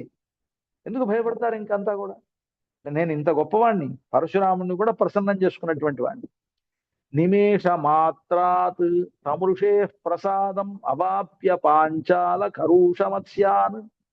ఆ గురువు గారి యొక్క అనుగ్రహంతో ఋషే ప్రసాదం నిమేష మాత్రాత్తు, ఒక్క నిమిషంలో ఆ పరశురామ మహర్షి యొక్క అనుగ్రహాన్ని పొంది, నా గురువు గారు అయినటువంటి ఆయన యొక్క అనుగ్రహంతో అవాప్య, ఒక్క నిమిషంలో ఆ గురువు గారి అనుగ్రహాన్ని పొంది పాంచాల కరూష మత్స్యాన్, పాంచాల రాజుల్ని, కరుష రాజుల్ని, మత్స్యరాజుల్ని నిహత్య, వాళ్ళందరినీ కూడా చంపేసి పార్థాన్ సహ పుత్రపౌత్రై, పుత్రులు పౌత్రులతో ఉన్నటువంటి పాండవులందరినీ కూడా నిహత్య చంపేసి లోకానహం శస్త్రజితాన్ ప్రపత్స్యే, వాళ్ళందరినీ కూడా చంపేయగలను ఒక్క నిమిషంలో.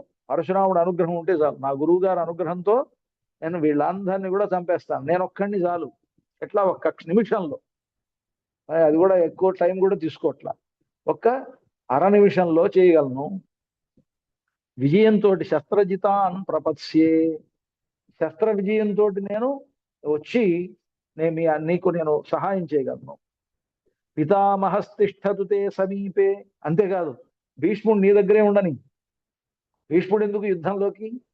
పితామహస్తిష్ఠతు తే సమీపే, ఆ పితామహుడైనటువంటి భీష్మ పితామహుడు నీ దగ్గరే ఉండని, ఆయన యుద్ధం చేయక్కర్లా. ద్రోణశ్చ, ద్రోణుడు అవసరంలా. సర్వే చ నరేంద్ర ముఖ్యాహ, ఇక్కడ నీ కోసం యుద్ధం చేయడానికి వచ్చినటువంటి రాజులందరూ కూడా ఏ యుద్ధం చేయక్కర్లా. యథా ప్రధానేన బలేన గత్వా, నా దగ్గర ఉండేటువంటి ప్రధానమైనటువంటి బలంతో వెళ్ళి పార్థాన్ హనిష్యామి మమైష భార, పాండవుల్ని, వీళ్ళందరూ ద్రోణాచార్యులు రావక్కర్లేదు, భీష్మ పితామహుడు రావక్కర్లేదు, నీకు సహాయం చేయడానికి వచ్చినటువంటి రాజులు అవసరం లేదు. ప్రధానమైనటువంటి నా బలంతో నేను వెళ్ళి నేనే ఆ పార్థుల్ని అందరినీ కూడా హనిష్యామి, చంపేయగలను, పాండవుల్ని చంపేయగలను. మమ ఈష భార, ఆ భారం నాది, నన్ను నమ్ము, ట్రస్ట్ మీ, నేను అంత గొప్పవాణ్ణి. ఏవం బ్రువంతంతము వాచ భీష్మ, ఈ విధంగా కర్ణుడు చెప్తూ ఉంటే ఆ భీష్ముడు అక్కడి నుంచి లేచాడు. ఆయన భీష్ముడు లేచి, నాయన కిం కథసే కాల పరీత బుద్ధే, రే నీకు మూడిందిరా, కాల పరీత బుద్ధే, నీకు రోజులు బాగున్నట్లు లేవు.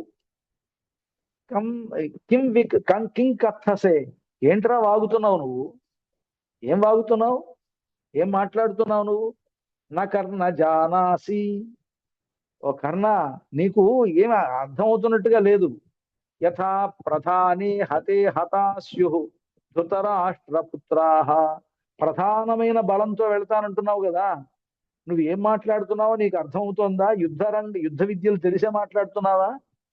ప్రధాన బలాన్ని వెనక పెట్టుకొని మామూలు బలాన్ని ముందు పంపించాలరా, అది కూడా తెలియకుండా మాట్లాడుతున్నావు. కిం కథసే, యుద్ధానికి వెళ్ళేటప్పుడు ప్రధాన బలాన్ని ముందు పంపిస్తే, ప్రధాన బలాన్ని అవతల వాడు చంపేస్తే ఇంకేముంది యుద్ధం చేయడానికి?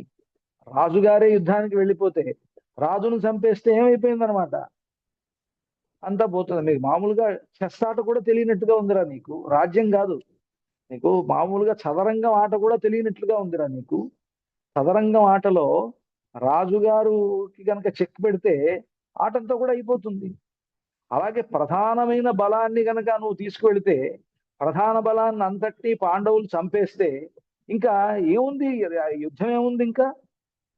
కనుక కింకథసే, ఏం మాట్లాడుతున్నావు నువ్వు? ఏం ప్రగల్భాలు పలుకుతున్నావు?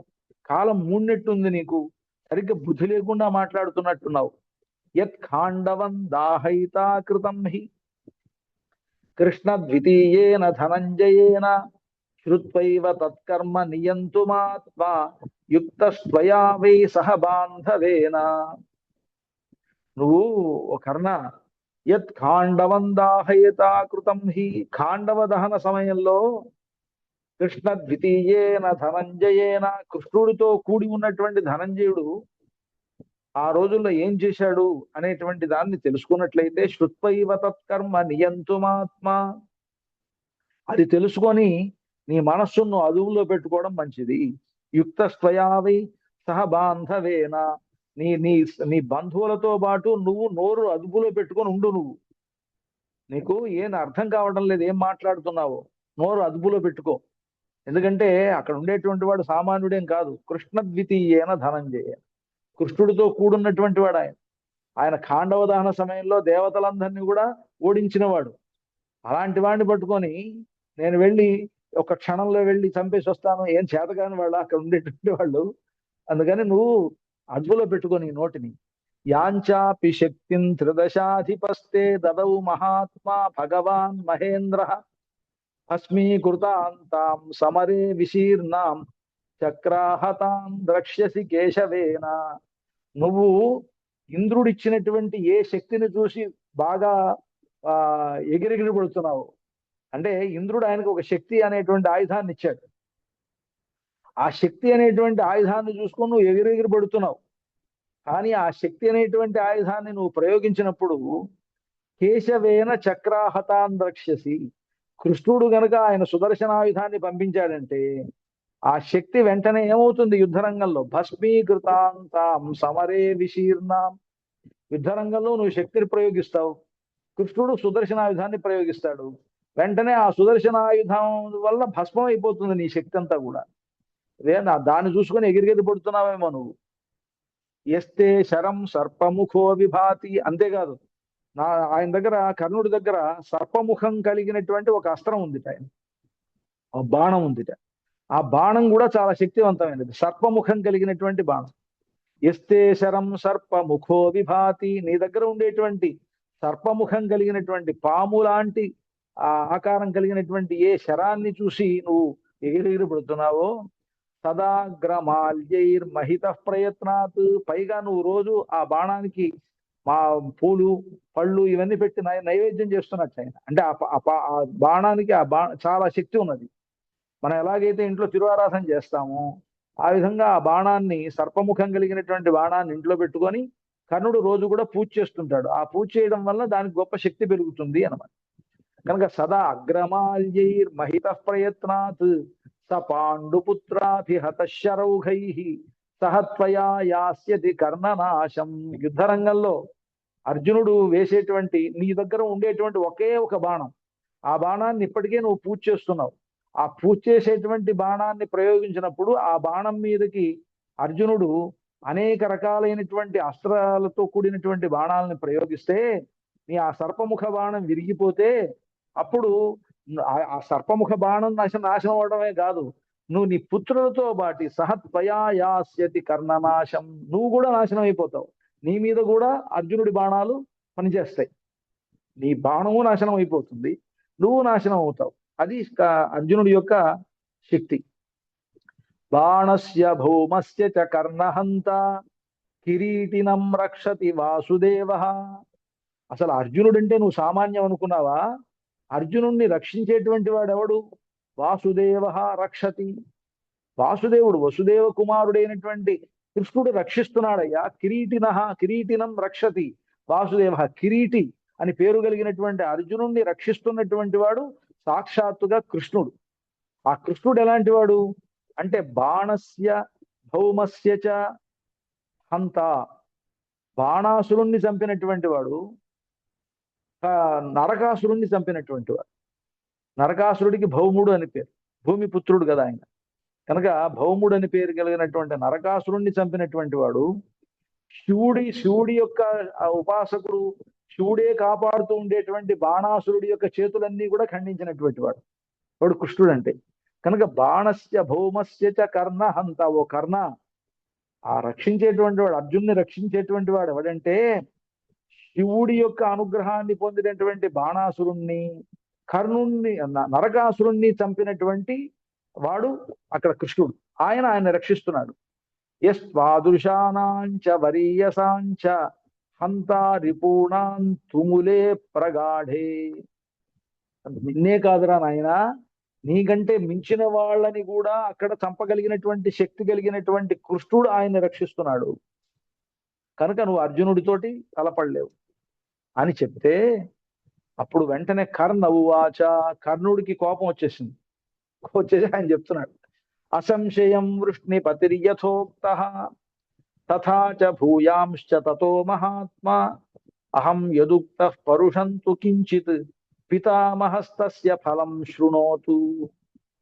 సరే, అర్జునుడికి కోపం వచ్చేసింది. పితామహుడు, భీష్మ పితామహుడు చెప్పినటువంటి మాటలు విని అప్పుడు ఏమంటున్నాడంటే, అసంశయం, సరే పెద్ద ఆయనతోటి, పెద్ద ఆయన సరే నువ్వు చెప్పినట్లు గాని, ఉష్ణిపతిరి యథోక్త, నువ్వు చెప్పినట్లుగానే కృష్ణుడు అంత గొప్పవాడే, అలా రక్షించని, అలాగే ఆయన గొప్పవాడే కాని అలాగే తథాశ్చ భూయాంశ్చ తతో మహాత్మ, పోని నువ్వు చెప్పినంత గొప్పవాడు అనుకో, అంతేకాదు నువ్వు చెప్పిన దానికంటే కూడా గొప్పవాడు అనుకో, పోని ఆయన భూయాంశ్చ, అంతకంటే గొప్పవాడు అనుకో. అయితే ఏంటి ఇప్పుడు, అహం యదుక్త పరుషంతు కించతు, ఈ సభా మధ్యంలో నన్ను నువ్వు తిట్టావు, దీనికి ఫలితాన్ని అనుభవించావు. ఫలితం ఏంటో విను.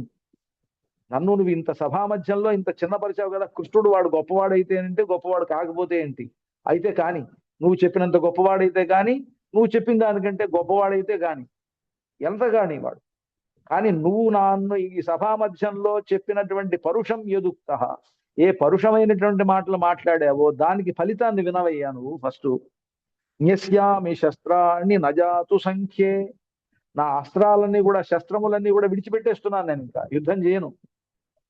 న్యస్యామి శస్త్రాన్ని నజాతు సంఖ్యే పితామహో ద్రక్ష్యతి మాం సభాయాం. ఇంకా భీష్మ పితామహుడు నన్ను చూడాలి అనంటే సభలోనే చూడాలి, సభలోనే చూడాలి, అంతే. ఆయన నిన్న మళ్ళీ కలవను. ఈ భీష్మ పితామహుడు నన్ను చూడాలనుకుంటే సభలోనే, అంటే అక్కడ అందరూ కలిసి ఉండాలి కనుక. అంటే మామూలు అనుకుంటాం కదా, నీతో నాకు సంబంధం, ఉద్యోగం చేస్తున్నామంటే అంతే, ఆ ఉద్యోగ సమయంలోనే ఒకళ్ళొకళ్ళు చూసుకుంటున్నాం. ఆ తర్వాత వాడెవడో నేనెవడనో అన్నట్టుగా అనమాట, సభలో మాత్రమే చూసుకుంటాం మనం. త్వయి ప్రశాంతేతు మమ ప్రభావం, ఎప్పుడైతే నువ్వు, నీకు ప్రశాంతేతు, యుద్ధరంగంలో నువ్వు ఎప్పుడైతే ఓడిపోయావో, అంటే భీష్మ పితామహుడు ఎప్పుడైతే శాంతించాడో, శాంతించడం అంటే అర్థం ఏంటి, చనిపోయాడో అని అర్థం. త్వయి ప్రశాంతేతు, ఆ భీష్మ పితామహుడు అణిగారిన తర్వాత మమ ప్రభావం ద్రక్ష్యంతి సర్వే భువి భూమి పాలాహ, భీష్మ పితామహుడు ఓడిపోయేంత వరకు యుద్ధరంగంలో నేను యుద్ధం చేయను. ఇది ఫలితం. ఇప్పుడు ఆయన నన్ను పరుషమైనటువంటి మాటలు ఈ సభలో మాట్లాడినందుకు ఏమిటి ఫలితం అంటే, నేను ఇక యుద్ధం చేయను. ఎప్పటిదాకా, భీష్ముడు చనిపోయేంత వరకు యుద్ధం చేయను. భీష్ముడు పడిపోయాడు అన్న తర్వాతనే నేను యుద్ధరంగంలోకి వస్తా, అంతదాకా నేను రాను. అప్పుడు ఆయన ప్రశాంతుడు అయిన తర్వాత, ఆయన అణగారిపోయిన తర్వాత, అప్పుడు నా పరాక్రమాన్ని లోకంలో వాళ్ళందరూ కూడా చూద్దురు గాని, అప్పటిదాకా నేను ఆయుధం పట్టను. ఆయుధం ధరింప అని కృష్ణుడు ఎలాగైతే చెప్పాడో, కర్ణుడు కూడా అలా చెప్పాడు. ఇక్కడ నేను ఆయుధం పట్టుకోను, భీష్ముడు చనిపోయేంత వరకు ఆయుధం పట్టుకుని అన్నాడు. వైశంపాయన ఉవాచ, వైశంపాయనుడు జనమేజయుడితో చెప్తున్నాడు, ఇచ్చేవముక్త, ఈ విధంగా కర్ణుడు చెప్పి, సమహా ధనుష్మాన్, గొప్ప ధనుర్ధారి అయినటువంటి ఆ కర్ణుడు ఈ విధంగా చెప్పి, హిత్వా సభాం, ఆ సభను వదిలిపెట్టి, స్వం భవనం జగామ, తన ఇంటికి వెళ్ళిపోయాడు. భీష్మస్తు దుర్యోధనమేవ రాజన్ మధ్యే కురూణాం ప్రహసన్నువాచ. ఇక భీష్ముడైతే ఆ విధంగా కర్ణుడు చెప్పేసి వెళ్ళిపోయాడు, బుడబుడ అంటే వాకౌట్ చేసి వెళ్ళిపోయాడు సభలో. వాకౌట్ అంటాం కదా మన పద్ధతిలో, ఆ విధంగా వాకౌట్ చేసి వెళ్ళిపోయాడు. వెళ్ళిపోయిన తర్వాత భీష్ముడైతే దుర్యోధనమేవ రాజన్, ఓ జనమేజయ మహారాజా, దుర్యోధనుడిని చూసి, మధ్యే కురూణాం, కౌరవులందరూ చూస్తుండగా, ప్రహసన్నువాచ, నవ్వుతూ మాట్లాడుతున్నాడు, నవ్వుతూ చెప్తున్నాడు ఈ విధంగా. దుర్యోధనుడు నవ్వుతూ, అంటే కర్ణుడు వెళ్ళిపోయినా ఆయనకి లెక్కలేదు, భీష్ముడికి ఏంటి లెక్క, కర్ణుడు వెళ్ళిపోయాడు, నవ్వుకున్నాడు ఈయన, నవ్వుకుంటూ చెప్తున్నాడు దుర్యోధనుడితో. సత్య ప్రతిజ్ఞ కిల సూతపుత్ర, ఆ సూతపుత్రుడు సత్యప్రతిజ్ఞుడు. సత్యప్రతిజ్ఞ అంటే బాగా మంచి, అంటే ప్రతిజ్ఞను నిజం చేసుకుంటాడులే, అంటే ఏంటి, ఆయుధం పట్టడు అని అర్థం. వాడు పట్టడు, పోనీ నష్టమేంటి. సత్యప్రతిజ్ఞ, వాడు ప్రతిజ్ఞ చేసి వెళ్ళాడు కదా ఆయుధాన్ని పట్టనని, పోనీ అలాగే సత్యప్రతిజ్ఞుడు కాని వాడు, అంటే యుద్ధం వాడు ఆయుధం పట్టకపోతేనే మంచిది, వాడు పట్టుకునేందుకు ప్రయోజనం ఏమిటి? సత్యప్రతిజ్ఞ కిల సూతపుత్ర, వాడు సత్యప్రతిజ్ఞుడేలే, వాడు ఆయుధం పట్టుకోకుండా ఉంటేనే మంచిది. అంటే నవ్వుతూ చెప్తున్నాడు కదా, ఎగతాళి అన్నమాట. వీడు పట్టుకుంటే వీడు వీడు అంటే వీడి వల్ల నువ్వేం కాపాడబడతావురా అని చెప్పడం అనమాట అక్కడ. అంటే భీష్ముడికి వీళ్ళందరూ తెలియదా? చిన్నపిల్లలు కదా వీళ్ళంతా, ఆయన పెద్దవాడు అప్పటికే.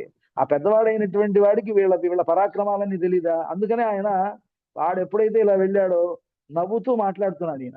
అంటే ఎగతాళి అయిపోయింది, ఎగతాళిగా ప్రహసన్ నవ్వుతూ మాట్లాడుతున్నాడు. ఏమో సత్య ప్రతిజ్ఞ కిల సూతపుత్ర, ఈ సూతపుత్రుడు పైగా అక్కడ కర్ణుడు అని కూడా చెప్పట్లా.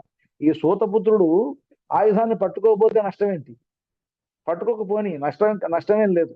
సూతపుత్ర తథా సభారం విషహేతకస్మాత్, వీడు ఆయుధాలు పట్టుకోకుండా ఈ మాత్రం దానికే నా మీద కోపం వచ్చి ఎగిరి వెళ్ళిపోయాడు కదా, వీడు నీ భారం ఏం మోస్తాడరా నాయన? తథా సభారం విషహేతకస్మాత్, ఇలా ఉండేటువంటి వాడు నీ భారాన్ని ఎలా మోస్తాడు? వీడు ఈ యుద్ధ భారాన్ని వీడు మోస్తానన్నాడు కదా మొదట్లో, ఎట్లా మోస్తాడు వీడు? వ్యూహం ప్రతివ్యూహ్య శిరాంసి భిత్వా లోకక్షయం పశ్యత భీమసేనాత్. ఓ దుర్యోధన, నువ్వేదో సామాన్యంగా అనుకుంటున్నావేమో.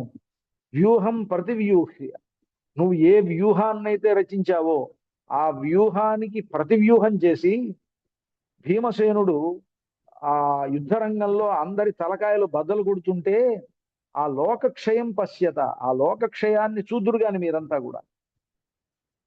భీముడు మీరు ఆ పన్నినటువంటి వ్యూహానికి ప్రతి వ్యూహాన్ని చేసి భీమసేనుడు యుద్ధ రంగంలో వచ్చి గద పట్టుకొని ఎవడ తలకాయలన్నీ కొడుతుంటే అప్పుడు ఆ లోకక్షయం జరుగుతున్నప్పుడు అది చూద్దురు గాని మీరంతా. వీడేం భారం వహిస్తాడు ఈ కర్ణుడు?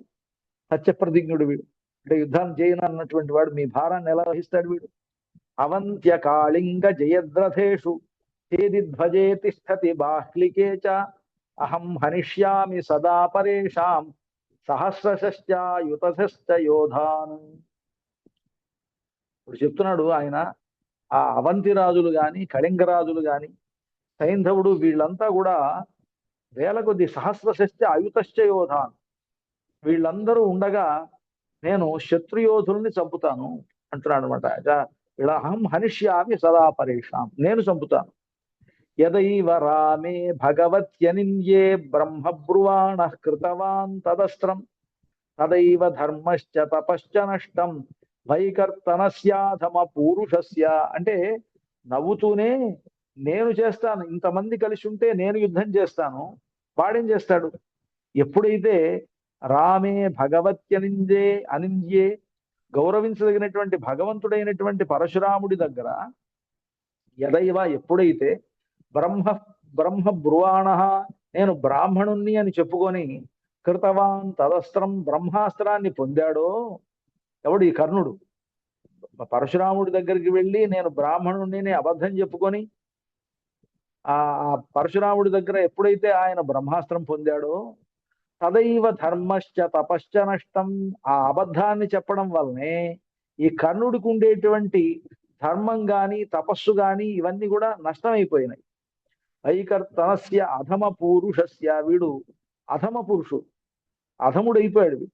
ఇవి ఎప్పుడైతే అబద్ధం చెప్పుకొని గురువు గారి దగ్గర వీడు చదువు నేర్చుకున్నాడో అప్పుడే వీడి తపస్సు, వీడికి ఉండేటువంటి ధర్మం అంతా కూడా నాశనం అయిపోయింది అని చెప్పి ఈ విధంగా వైశంపాయనుడు చెప్తున్నాడు జనమేజయ మహారాజు. తథోక్తవాక్యే నృపతీంద్ర భీష్మే నిక్షిప్య శస్త్రాణి గతే చ కర్ణే వైచిత్ర వీర్యస్య సుతోల్ప బుద్ధి దుర్యోధన శాంతనవం బభాషే. ఈ విధంగా ఆ కర్ణుడు చెప్పి వెళ్ళిపోయాడు. భీష్ముడు ఈ విధంగా చెప్పాడు. చెప్పిన తర్వాత అల్పబుద్ధి అయినటువంటి దుర్యోధనుడు భీష్మ పితామహుడితో మాట్లాడుతున్నాడు అని చెప్పి ఈ అధ్యాయాన్ని, అంటే అని వైశంపాయనుడు జనమేజయ మహారాజు తోటి ఈ విధంగా సభలో జరిగింది. ఆ దుర్యోధనుడేమో కర్ణుడేమో ఈ విధంగా చెప్పి వెళ్ళిపోయాడు, భీష్ముడేమో ఈ విధంగా అన్నాడు. ఇప్పుడు దుర్యోధనుడు భీష్మ పితామహుడితో మాట్లాడబోతున్నాడు అనేటువంటి విషయాన్ని చెప్పి వైశంపాయనుడు జనమేజయ మహారాజుతో చెప్పి ముగిస్తూ ఉన్నాడు. దాంతో ఈ అధ్యాయం పూర్తయింది. మళ్ళా మనం ఆ వచ్చే సోమవారం, మీ సోమవారం మా మంగళవారం నాడు తిరిగి మనం కలుద్దాం.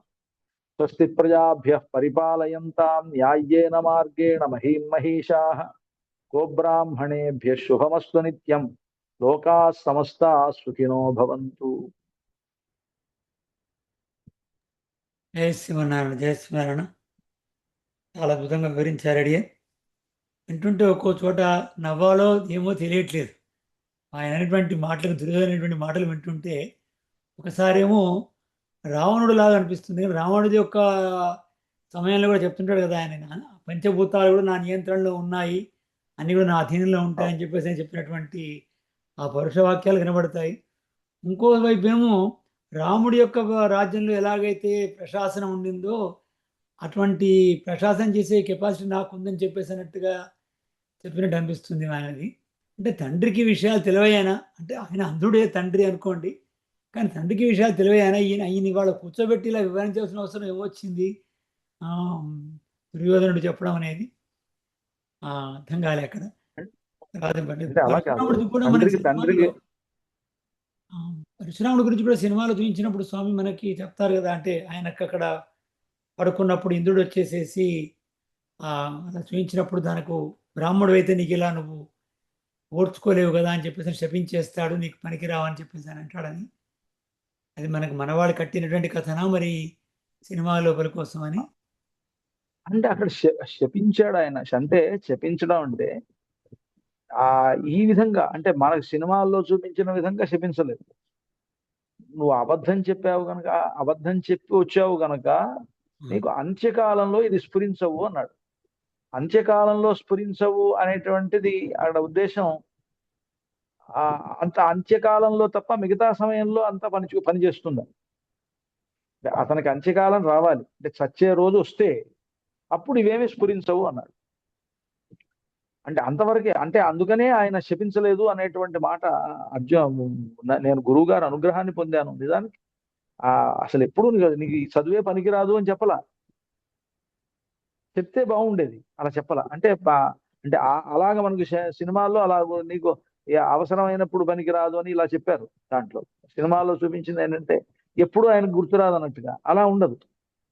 అలా ఉంటే కర్ణుడిని ఎవరు విలువ చూపించరుగా.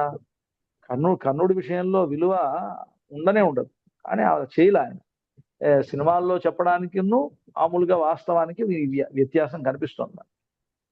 తర్వాత దుర్యోధనుడు ధృతరాష్ట్రుడితో చెప్పడం అనేటువంటిది అక్కడ ధృతరాష్ట్రుడికి తెలియదా అనే దానికంటే ధృతరాష్ట్రుడికి ధైర్యం చెప్పడమే. ఆయన చెప్పాడు కదా ఆ మాట. తన దగ్గర కొంత నిజాలు కూడా ఉంటాయి. అప్పుడు తన దగ్గర ఉండేటువంటి మంత్రశక్తి అది ఉంటేనే కదా ఆ నమ్మకం, తన మీద తనకు ఉండేటువంటి ఆ విశ్వాసం ఒకటి ఉంటుంది కదా, ఆత్మవిశ్వాసం ఉంటాం కదా. ఆ ఆత్మవిశ్వాసం అనేటువంటి దుర్యోధనుడిలో ఉంది. అలాగే తన పరిపాలనలో వాళ్ళని నేను పాముల వల్ల ఎటువంటి బాధ లేకుండా చేశాను. ఇవన్నీ కూడా ఎట్లా ఉంటాయంటే, ఇప్పుడు ఈ రోజుల్లో రాజకీయ నాయకులు ఎవరికి వాళ్ళు, ఎవరి పార్టీ ఆ పార్టీ నేను ప్రజలకి మంచి చేస్తున్నాననే కదా చేస్తున్నట్లుగా ఉంటుంది. ఎవరికి వాళ్ళు అలాగే అనుకుంటారు. నేను ఏదో చిన్న ఫ్రీ పథకాలు పెట్టడం, నేను ఇన్ని రకాల పథకాలు పెట్టాను అని అంటారు. లేదా పంచసూత్ర ప్రణాళిక, పంచవర్ష ప్రణాళిక ఇలా పెట్టుకొని ఎవరికి వాళ్ళు చేసినట్టుగానే ఆయన కూడా నేను చేశాను, నా రాజ్యంలో ఇవన్నీ నేను చేశాను అని చెప్పుకోవడంలో చేశాడు కనుక చెప్పాడు. అది చేసింది ఎంతవరకు అందరికి ఉపయోగపడింది అనేటువంటిది తర్వాత విషయం. ఆయన చెప్పుకుంటాడు కదా. అది ఇప్పుడు ఒక ఆయన ఉన్నాడు, ఇంతకుముందు ఆంధ్రప్రదేశ్ను పరిపాలించినటువంటి ఒక ఆయన ఉన్నాడు. అమ్మ ఒడి, బడి ఒడి, ఆ ఒడి, ఈ ఒడి అని పెట్టారు. పెట్టి ఆయన చేశాడు. ఆయన చేసింది ఆయన చెప్పుకుంటాడు కదా, నేను ఇన్ని రకాలుగా ప్రజలకు నేను ఉపయోగపడ్డాను అని చెప్పుకుంటాడు. అలాగే ఈయన కూడా ఇన్ని రకాలుగా నేను ఉపయోగపడ్డాను అని చెప్పుకోవడంలో తప్పేం లేదు. అది ఆయనకి తెలుసా తెలియదా, ధృతరాష్ట్రుడికి తెలిసినా, అంటే అక్కడ ఈయన చెప్పుకున్నది ఇది. అలాగే నా మంత్రశక్తితోటి భూమి బదులు కాకుండా చేస్తాను, ఆకాశంలోంచి వర్షం పడకుండా చేస్తాను అని చెప్పాడు ఆయన. చెప్తే ఇవి కొన్ని అతిశయోక్తులైనా కొన్ని జరిగి ఉండొచ్చు. నేను ఎప్పుడో మంత్రం చెప్తే ఇలాంటివి మనవాళ్ళు కూడా చెప్తుంటాం. మనం కూడా చెప్పేటప్పుడు ఏవైనా నేను ఒక యాగం చేశాను, ఆ యాగం చేయగానే వర్షం పడింది అని చెప్పేవాళ్ళు లేరా? అలాగే ఈయన కూడా చెప్తున్నాడు. అంటే ఆయనకు కూడా కొన్ని జరిగాయి కనుక జరిగింది చెప్పుకున్నాడు. అలాగే ఒక ఆయన ఉన్నారు మనకి, నేను రాజశ్యామల యాగం చేశాను, ఎవరికైనా రాజకీయంలో తిరుగు లేకుండా ఉంటుంది అని రాజశ్యామల యాగం ఒక ఆయన చేశారు, ఒక స్వామీజీ. చేసి మరి అదే స్వామీజీకి ఇప్పుడు దిక్కులేదు. చెప్పలే. అంటే ఇలా ఉంటుందన్నమాట. అంటే ఆయన దగ్గరికి వెళ్ళినప్పుడల్లా కూడా ఆ రాజశ్యామల బొమ్మ ఇచ్చి అందరికి కూడా ఎవరికైనా ఆయన దగ్గరికి ఎవరు వెళ్ళినా కానీ ఆ రాజశ్యామల బొమ్మ ఇస్తారట ఆయన. ఇస్తే అందరూ అదొక పెద్ద ట్రెండ్. అందరూ ఇప్పుడు ఆ సమయంలో ఎవరికి వాళ్ళు ఆయన దగ్గరికి వెళ్ళి ఆయన ఆశీర్వచనాలు పొందారు. ఆ ట్రెండ్ అన్నమాట. అంటే అలా ఆయన నేను ఇది చేస్తే ఎవరికి రాజకీయమైనటువంటి అస్థిరత ఉండదు అని చెప్పాడు ఆ రోజుల్లో. చెప్పి అలాగా తాను చెప్పుకున్నాడు. ఆ చెప్పడం మంచా చెడా చేశాడు ఆయన. ఆయనకు ఉండేటువంటి మంత్ర విశ్వాసం ఎలాగో దుర్యోధనుడికి ఉండే మంత్ర విశ్వాసం కూడా అలా. బాగా చెప్పారు అందుకని స్వామి. దీన్ని ఎవరిని మనం కానీ ఒకటి స్వామి, మళ్ళీ భీష్ముడు అలా అంటే చాలా ధర్మం పూర్తిగా తెలిసినటువంటి వాడు కదా. అంటే యుధిష్ఠిరుని కంటే కూడాను ధర్మంలో ఎంతో గొప్పగా తెలిసిన వాడు కనుక విశ్వాసనామం అప్పుడు కూడా అడిగి తెలుసుకుంటాడు కదా. అంటే అలాంటి అవును. భీష్ముడు ఇవాళ సభ లోపల ఆయన్ని అంటే ఆ కించపరిచినట్టు చెప్తున్నారు కదా. అంటే అది అంటే ధర్మయుక్తంగా చేసినట్టేనా అది? కాదు కాదు కాదు ఆయన చెప్పడంలో నాకు ఆయన కర్ణుడే కర్ణుడు మాటలే బాగలేవు. భీష్ముడు బాగానే మాట్లాడాడు. మీరు గమనించండి. కర్ణుడు ఏమన్నాడంటే నేను ఇలాగా నా దగ్గర ఈ అస్త్రశస్త్ర విద్యలన్నీ ఉన్నాయి. నా గురువు గారి యొక్క అనుగ్రహాన్ని పొందాను. నా గురువు గారి అనుగ్రహంతో నేను పాండవుల్ని కానీ అందరినీ కూడా త్రుటిలో జయించగలను. క్షణాల్లో జయించేస్తాను వీళ్ళందరినీ. ద్రోణుడు అవసరం లేదు, భీష్ముడు అవసరం లేదు, వీళ్ళెవరు అవసరం లేదు, వీళ్ళంతా మీ దగ్గరే ఉండని అన్నాడు. ఆ మాట అనొచ్చు ఆయన? అలా అనకూడదు కదా. ఇప్పుడు వీళ్ళంతా కూడా ఉన్నారు. సహజంగా కర్ణుడు అనేటువంటి వాడు అక్కడ కర్ణుడు ఒక చిన్నవాడు. వీళ్ళంతా కూడా వయస్సులో చిన్నవాళ్ళు. భీష్మ పితామహుడు గనక రాజ్యాన్ని కాపాడి ఇవ్వకపోతే ధృతరాష్ట్రుడికే దిక్కులేదు అక్కడ. ధృతరాష్ట్రుడు కొడుకు దుర్యోధనుడు.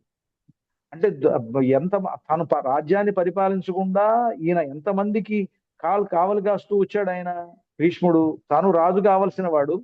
తన తండ్రికి ఇచ్చినటువంటి మాటను బట్టి నేను రాజ్యాన్ని పరిపాలించను అని చెప్పి ఆయన కూర్చొని వివాహం కూడా చేసుకోకుండా, పెళ్లి చేసుకోకుండా, ఇవన్నీ చేసుకోకుండా వీళ్ళనే కాపాడుకుంటూ వచ్చినటువంటి వాడు భీష్ముడు. అలాంటి వాడి దగ్గర ఈ కర్ణుడు ఎలా మాట్లాడాలి? సభలో ఉన్నప్పుడు సభలో వీడు మాట్లాడిందే బాలేదు.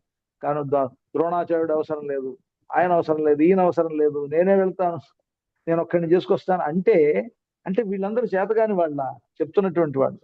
అంటే అక్కడ ఈ భారం నాది, యుద్ధం భారం నాది అని చెప్పడంలో కర్ణుడు చాలా అహంకారాన్ని చూపించాడు.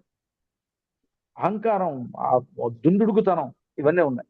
ఉండేటప్పటికీ ఏం మాట్లాడుతున్నారో పైగా నేను ప్రధాన బలంతో వెళ్తానన్నాడు. ప్రధాన బలంతో అసలు వెళ్ళకూడదు కదా. యుద్ధరంగంలోకి ప్రధాన బలం వెళ్ళకూడదు. ముందు పంపించిన వ్యూహమే ఉంటుంది. యుద్ధ వ్యూహంలోనే అది పనికిరాదు. ఈ పిచ్చి మాటలన్నీ కూడా విన్న తర్వాత భీష్ముడికి ఏం మాట్లాడుతున్నావురా నాయన నువ్వు? ఎవరితో యుద్ధం చేద్దాం అనుకుంటున్నావు? వాళ్ళు సామాన్యుల వాళ్ళు. అర్జునుడు సామాన్యుడా, కృష్ణుడు సామాన్యుడా అని చెప్పడంలో అక్కడ కృష్ణుడు బాణాసురుణ్ణి చంపినటువంటి వాడు, నరకాసురుణ్ణి చంపినటువంటి శక్తి కలిగినటువంటి వాడు కృష్ణుడు. అలాంటి వాడు అర్జునుడిని రక్షిస్తున్నాడు. అర్జునుడితో నువ్వు యుద్ధం చేద్దాం అనుకుంటున్నావేమో అని అక్కడ అలాంటి కృష్ణుడు అంత గొప్పవాడు అని చెప్తే దాన్ని కూడా తట్టుకోలేకపోయాడు. తిట్టిందేం లేదు. కృష్ణుడు కూడా కథసే అన్నాడు. ఏం వాగుతున్నావు అన్నాడు అంతే. ఆ ఒక్క వాగుడు అనేటువంటి మాటే తప్ప ఆయన పరుషంగా మాట్లాడింది కూడా ఏం లేదు. నువ్వు ఏమనుకుంటున్నావు? నువ్వు వాళ్ళు కనుక వస్తే ఏమవుతుంది అనుకుంటున్నావు అని అన్నాడు. ఆ మాత్రం దానికి నువ్వు నన్ను అవమానపరిచావు, నేను యుద్ధం చేయను, నువ్వు బతుకున్నంత వరకు యుద్ధం చేయను అని చెప్పి వెళ్ళాడు. ఇంకా వీడు చేసిందే తప్పు. అది కూడా అంటే ఆ మాట అనొచ్చా అంటే, నువ్వు బతికున్నంత వరకు నేను చేయనంటే చనిపోవాలనే కదా నీ ఉద్దేశం. అది కూడా తప్పు కదా ఇది చేసిన పని. అంటే నువ్వు బతుకున్నంత వరకు నేను యుద్ధం చేయను అని అంటే అలా చేయొచ్చా? అంటే ఎంత దొందుడుగుతాను అంటే వీళ్ళ నొసట రాసిన మాట నోట పలుకుతుంది అంటారు చూసారా? ఆ నొసట రాసిన మాట నోట పలుకుతుంది అనేటువంటిది ఈ కర్ణుడి దగ్గర వీళ్ళందరి దగ్గర వర్తిస్తుంది అన్నమాట. శివనారాయణ ఇంకెవరు సందేహాలు ఉన్నాయండి? మనకి మరి వాళ్ళతో కార్యక్రమం పోతే మళ్ళీ 2 రోజులు మనకి సెలవు ఉంటుంది. భారతీయ వాసులందరికీ కూడా ద్వాదశి మాకందరికీ ఏకాదశి శుభాకాంక్షలు ఒకసారి.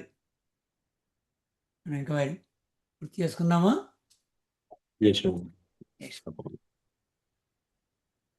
శ్రీవాస లక్ష్మణ గురు చరణాబ్జ భృంగం శ్రీశైల లక్ష్మణ గురుత్తమ లబ్ధ బోధం శ్రీబాలధన్నికులజం స్థలశాయి నామ శ్రీవాస లక్ష్మణ గురుం ప్రణమామి నిత్యం.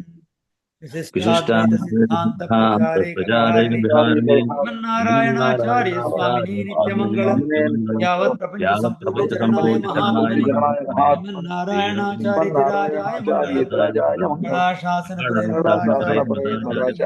సర్వైశ్చ పూర్వైరాచార్యాస్తు మంగళం. అస్మద్గురుభ్యో నమః. జై శ్రీమన్నారాయణ.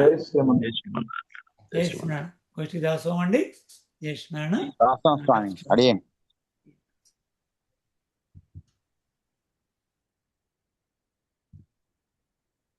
ఓకే స్వామి.